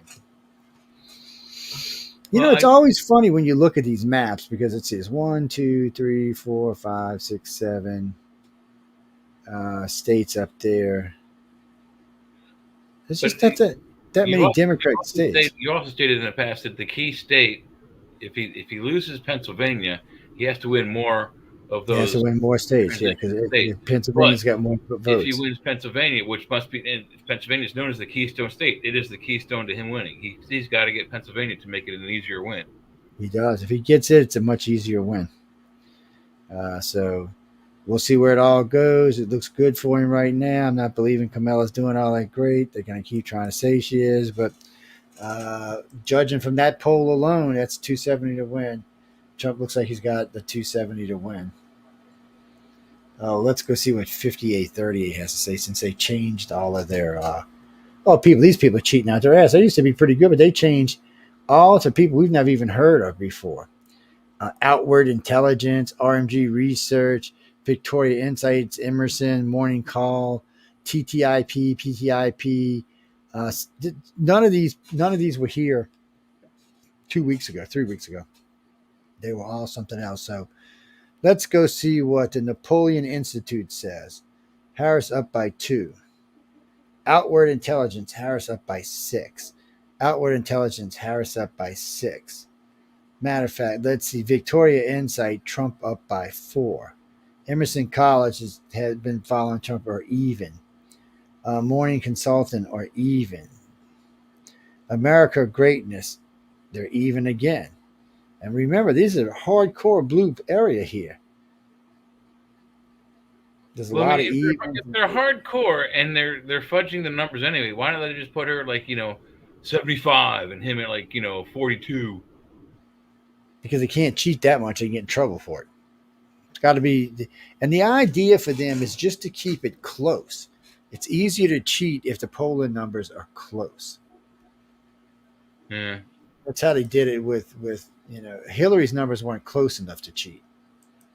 When it really started coming in polls, she was just not there.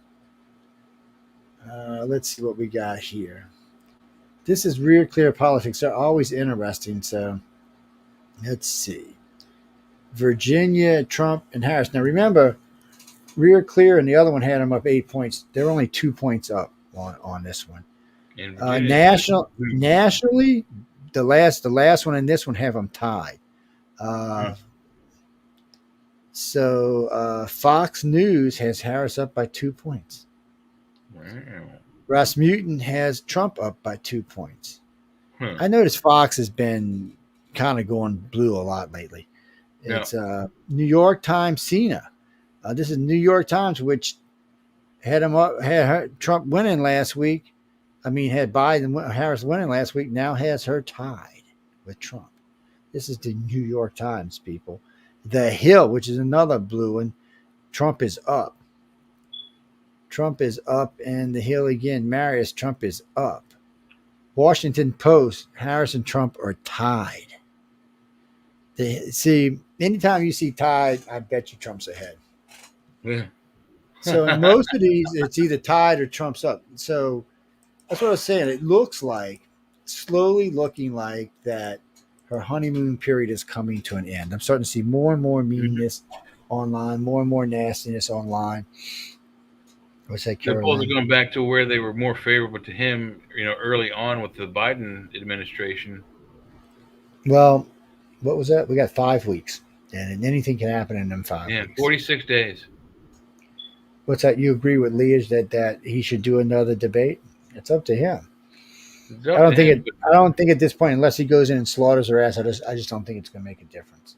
I don't think it's going to, because she faltered on she wanted to try to change the rules on all the debates, and I think that's why he's not going to go again, because she's going to try to make it. Well, now there seems to be some controversy about the way she did things, and that she probably had an earpiece.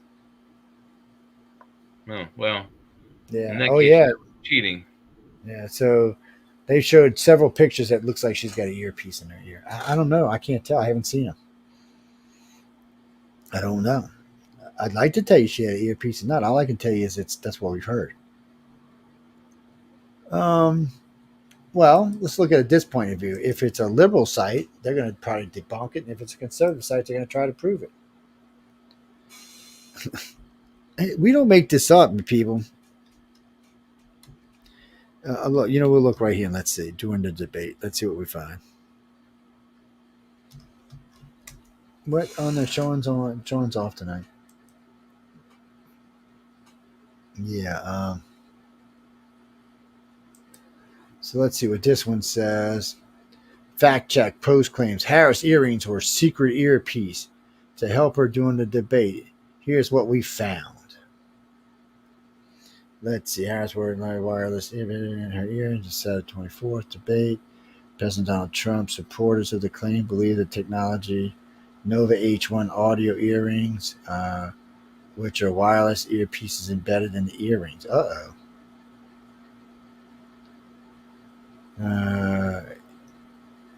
I don't know. Well, they also have those ones that they look like pretty pearl earrings, but they wrap around and go right behind your ears, and it's I think they call it through the bone headphones, and you hear through your skull. How weird is that? Oh, I know, huh? I don't know. They look like pretty pearl earrings to me. What do I know? I mean, anything can be made into an earpiece these days, and there was some suspicious stuff. She did just stop mid-sentence on a couple of things and change directions. And one time she was babbling and she stopped. But that might not have been an earpiece. That might have been somebody in the audience directing her. Hand signals, hey, you're getting off track. Or you can tell her she was very rehearsed, but she still lost it on several occasions. Yeah, they've got a good team. She's improving with each encounter with the public, but I don't think... Well, she was improving. She was, but yeah, she doesn't seem to be able to grasp how to talk to a live audience. It seems to have to be taped, no audience, whether in the studio or by phone or whatever you want to call it. She just can't handle it. Well, I think her biggest problem is she just likes to talk down to people, and she thinks she's better than everybody else. Mm-hmm. And I think that's one of the things hurting her in the election. Well, I've seen a lot of polls on blacks, and what got me was the NAACP poll. They said that it was more like a 22%, 20 to 24% chance of voters going for Trump. And then Reuters came out and said that most men under the age of 50 are going to vote for Trump. Black men under the age of 50 are going to vote for Trump. So that's a big group. That puts it more than 20%. And then there are black women we know that are going to vote for Trump. A lot of black women are pissed because she said she was black. And she said a lot of stupid stuff. Well, it would be fine. Look, Kamala would be fine if she actually knew what she was doing. But look how she walks around. Look at her as VP. She don't care what's going on. It was like a game to her. It was like, just watch her. Just follow. There are literally thousands. They're trying to pull them down, but there are literally thousands of videos of her going to different places and speaking. And you'll be surprised how many of them she was lushed up at. Well, YouTube was starting to take them down, and somebody sued YouTube over it, and they stopped. Well, YouTube don't want to lose a bunch of money over her. Yeah, but at the same token, they do need to try to stay kind of neutral and out of opinion giving. Yeah, because they're the ones that give you all the bullshit rules now. Yeah, and that's also what most of the news organizations are now. It's news and or opinion. It's mainly opinion. Yeah. I don't know. I've seen a lot of black men with Trump. I mean, a lot.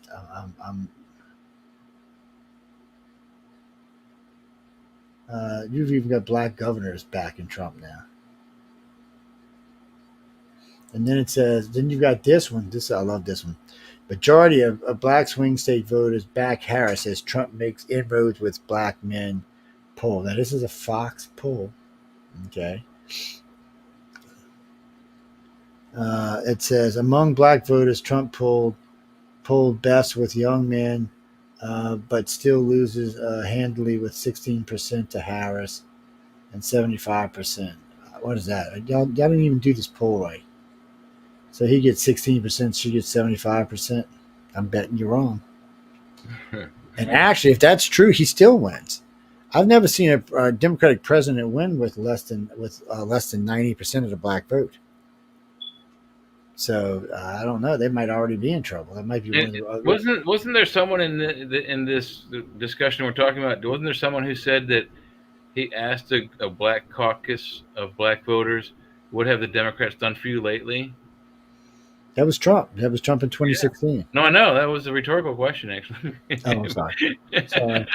But I mean, so it seems like the minority is switching over to the majority. You seem to have lost Joe. There he goes. Sorry about that, guys. Hit the wrong button. So what I was saying is, as you popped out, it seems like it's becoming the minorities are becoming the. Oh, there he goes again.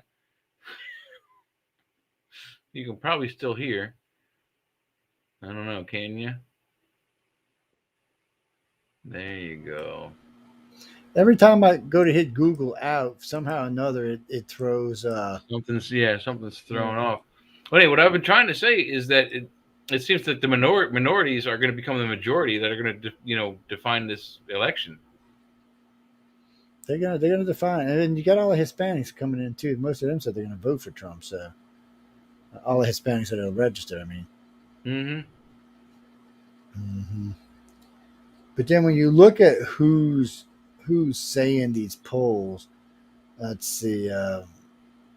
BBC says more like 44% of blacks are going to vote for Trump. But when you get into MSN, Fox News, ABC, they're the ones saying it's different. Mm-hmm. It's bad when you lump in Fox with ABC and NBC, man. And the Fox is telling me they got that more many Democrats voting for them for on their site than they used to be. They're in trouble. Well, and Trump seems to be backing. I don't know if you want to say backing, but he seems to be more preferential towards CNN. He doesn't dislike Fox so much, but he hates ABC. He doesn't care much for NBC or CBS either. Well, because they're anti-Trump and they're pro-liberal. That's all of the networks, and maybe PBS too.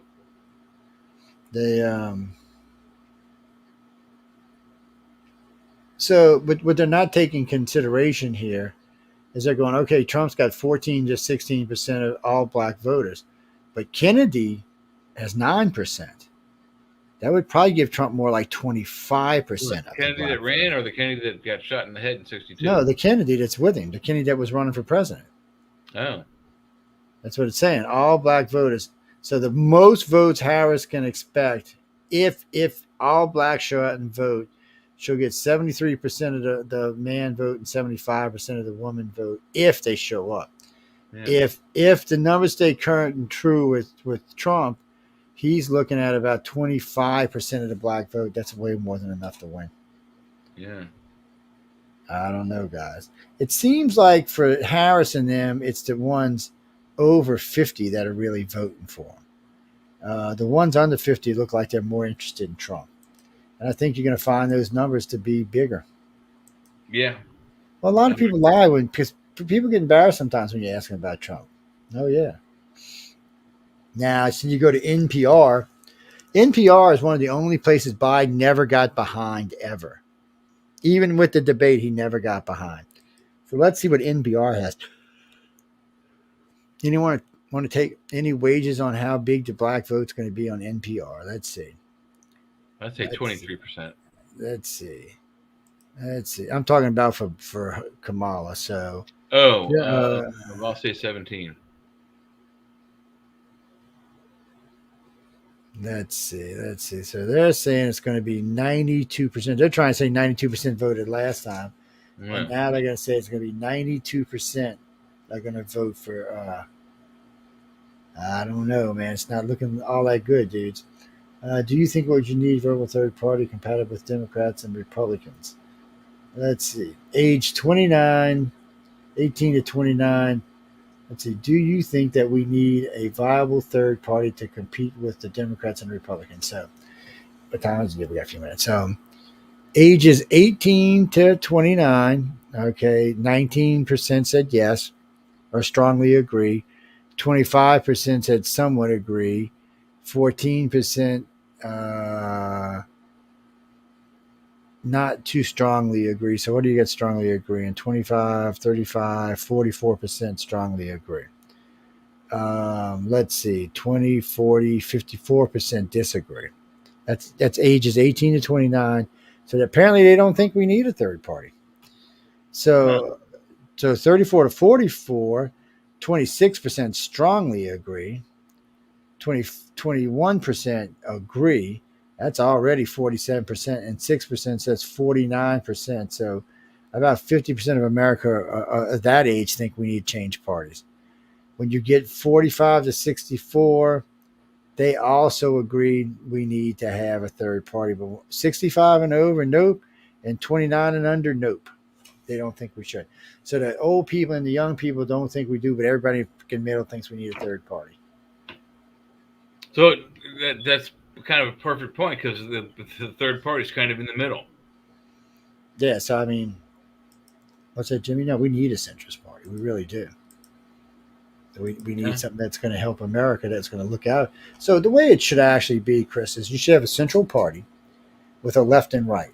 So the central party should be everybody in the middle, and the independents and all should be in that party.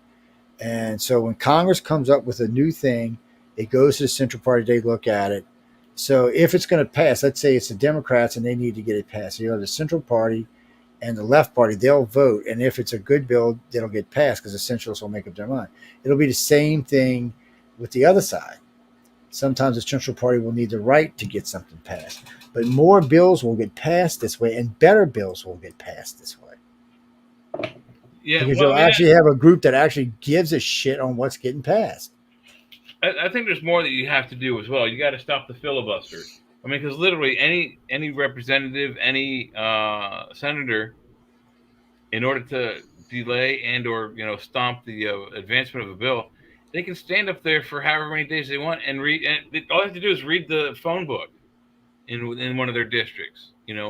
50, 60,000 names. Oh yeah, it's strange. I mean, the filibuster is a good and a bad thing. It can be a good thing when there's a bad bill going through, but it can also be a bad thing when there's a good bill going through. What's this one? Okay, Jesse sent me this one. 1/4 of all young black men support Donald Trump easily. So that would mean only 75% of blacks are voting for Harris, and that's not including the women that support Trump. So I would say he's going to be in the 30% range. So I don't know. The Democrats may not have enough black votes to win. Why are black voters backing Donald Trump in record numbers? What? That's Al Jahar. Yeah. Why are black voters backing Trump in record numbers? Because they think he can fix the economy. For that. So these polls got him between 20 and 35% of the black vote. So we'll give him 28% or something. That's still more than he needs to win. Mm-hmm. That's well, you got to remember, Philip, in reality, more white people vote Republican because all the working class in the United States, the airport pilots, the runway people, the people who do all the tech work, almost all of the people who work in unions are Republicans. Even though they always want to try to make them vote Democrat, they're not. They're usually Republicans. And that's because They're hard working and need to make money. The Democrats became the party of the rich about 2 decades, maybe 3 decades ago, where unless you're making $250,000 or more, they don't give a shit about you. Just in action speak louder than words. I mean, they keep telling y'all every day they have a good economy, and you people are like, really? I guess it is a good. No bullshit. It's good if you make more than $250,000 a year. Yeah. If you make less, it's a sucky economy. It's a starve you to death economy. What's that, Randy? No, we got to go. So we have seen Donald Trump make more ground in the polls this week. That's 3 weeks in a row, steadily moving back up. He's getting his ass kicked nationally, but only in the one poll. The other 2 polls one had him in a tie, one had him ahead. Huh. Yeah, so but all 3 polls had him winning 3 to 5 swing states, which is enough to win. And if the Hispanic vote's as good as the black vote, he's your next president of the United States. Why? Well, I can't tell you about illegal. I don't know how many illegals going to get to vote. And it doesn't matter if they vote in places like Colorado or California or New Mexico, because those states are going to vote blue anyway. Yeah, so it doesn't really matter. It only matters in states where, like swing states like Pennsylvania, that might actually make a difference. That's your hold on, we'll find that real quick and then we're going to go.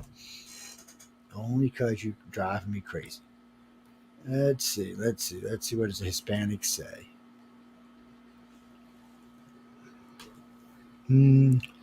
U.S. election Latino and Hispanic voters are shifting to.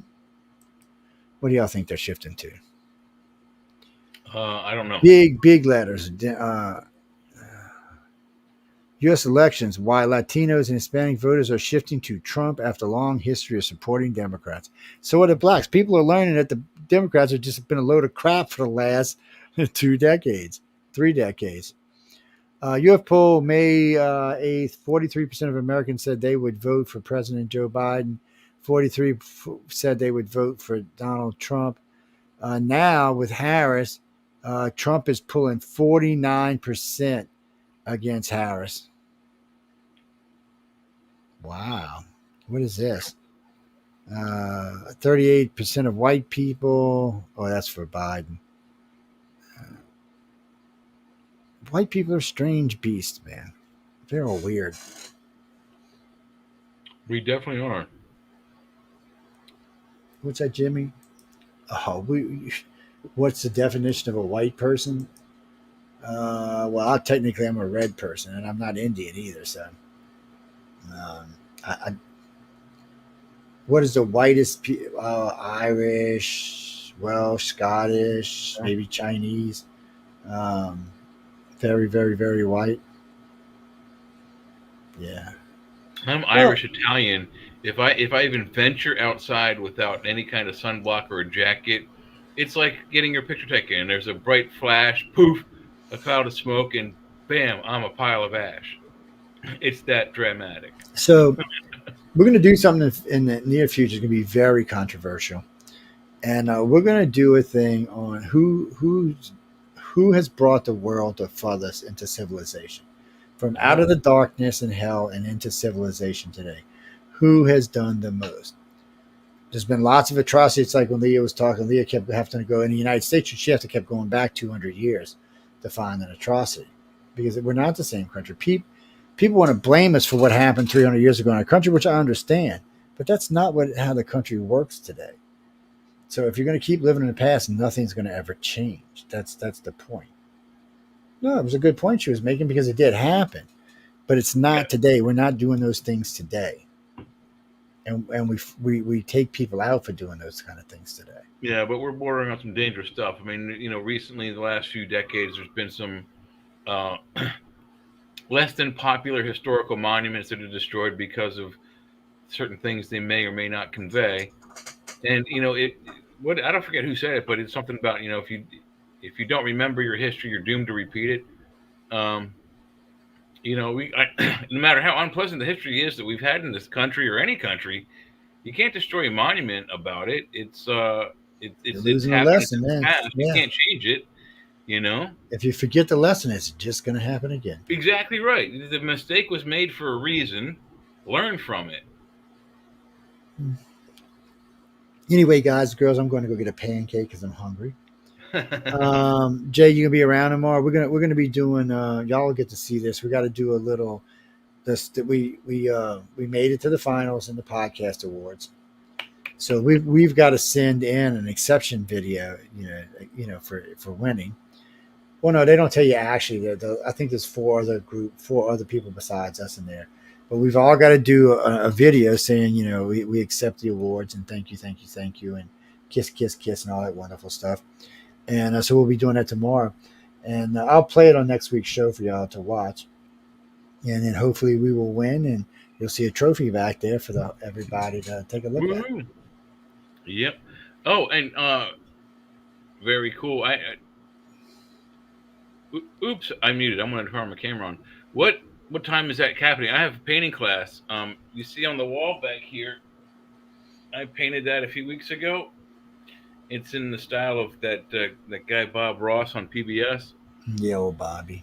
So I'm painting one of those tomorrow from 10 to 2. So what time do you want to do the video? Well, I'll text you when you get done. See where you're at, what you're up to, because they got all those. They got those. It's what do they call them down here? It's shit. It's wine and painting. They have you paint. Oh yeah. You get a bottle of wine and you try to see if you can stay steady. Well, that's excellent if you're painting trees because you want to be kind of shaky when you use the brush for the these people were making a bunch of money. They were making a bunch of money down here for a while. And, oh wow, yeah. Yeah, they were just classes. They'd bring in a big painter, and she would do the class and get a percentage, and everybody would bring a bottle of wine, and then how many of them left lit. Who knows for sure. But it was interesting to watch. But they would fill up the class every day. It was kind of crazy. Well, this is a class that's 10 to 2, and the same lady every time. She's probably in her 40s or maybe 50s. I don't know. She's about my age, but younger. Anyway, but it's for like $60-$70. I get a thing that I can actually frame, and it looks not too bad. Yeah, it's always cool to have something nice back there. But we got to go, guys and girls. I want to thank everyone. No, I'll get on his ass about burping. Somebody just wrote you a nasty letter. Yeah. I've been drinking a lot of soda and water here for the last 5 hours or 3 hours. Behave, youngins. But we're going to get out of here. Any moans, groans, bitches, gripes, or complaint, please write to Michelle DeRoche, courtesy of the Outer Realm. The station's got a lot of stuff going on, yes. And yeah. Speaking of that, y'all will probably start seeing what is it called? Fire Stick stuff in the next 2 or 3 weeks, maybe sooner. Oh, wow. Well, we had to figure out this stupid crap with Roku before we could get Fire Stick. But, well, we're going to let everybody who's on Roku with us now have a month of the Fire Stick free, but maybe even a little bit more than that to catch up. What's that? No, yeah, we do TV. We like TV. We're on TV right now. We're on TV in 2 places right now, but both on Roku, but one's a Roku channel itself and one is Rumble on Roku. Yeah, and then of course we're on the YouTube and Facebook shit, which by the way didn't act crazy tonight, which I'm kind of confused by. We didn't talk about anything too controversial, I guess. Well, Rumble's fun. Rumble's a monetized page, and you can go over there and watch us there. And I'm actually going to put a link to Rumble on the website so you can watch it from there too. Put some archives up there. And what's that? No, right now the only shows that are going on Rumble are my shows and Michelle's shows. Well, we got to sit down with the host because Rumble's a little bit more complicated to do, so it's probably not going to be a free service because there's got to be a producer involved, at least in the beginning. There's got to be a producer involved. Yes, because right now my Rumble will only let you set up one show at a time. So, like, you come in and set this one up, you got to be there to set the next show up, or whoever show is coming on. So it's a pain. It's not a pain for the host. Once it's set up, all I got to do is click the drop down box and click on what it is. But it's a good feature. Plus, we found out last night that their chat room reaches our StreamYard. Yeah, it was on Michelle's show last night. Somebody chimed in from Rumble. I'll be honest with y'all, people. Rumble does better than both of our YouTube pages combined as far as how many people listen. YouTube sucks for us. It's the worst thing we have. By far. Yeah. Oh, sorry. I gotta go. On that note, on that big fat yawn in y'all's ears, good night and see y'all tomorrow. We have Howie Mandel on tomorrow. Is that his name? The comedian Howie Mandel. Now, let me go make sure. I might be lying to you people. Don't hate on Joe until he looks and sees. What is that, Carissa? You smoking crack, baby. I've been married so long, the planet died and reformed. Okay. You think I'm playing, which I've been married a long time. I mean, man, most people don't even think about being married this long anymore. What the hell was I going looking for, Jay? Who the guest was on Arthur's Quill. Sorry. Yep. It is you, Howie. I'm sorry. He's on TV. Right as a future judge, you, Howie. He's one of the right as a future judges. He's got a couple of TV things going on right now, so we'll be talking about that as well on the show tomorrow. John was telling me it's probably going to be the best show of the year, so y'all should come out, check it out on the Arthur's Quill. Let me know what you think. But on that night, good night. Stay tuned for Scott Bakula, his pain in the ass self, and until did I say Scott Bakula? Dave Scott. Yes, you did once again. Y'all come see Dave Scott on Spaced Out Radio. And until tomorrow, have some fun. Enjoy your life. Yep. And again, if you bitch, moan, or groan, write to. There's a new network some host of ours made. I'll have to send you the moan, groan, bitch over there. I'm sorry, I'll behave myself. On that note, we got to get out of here. Thanks again for tuning in to United Public Radio and News on the Flipside. I hope you enjoyed the show. And I will see you tomorrow night. Goodbye, everybody. Dun, dun, dun.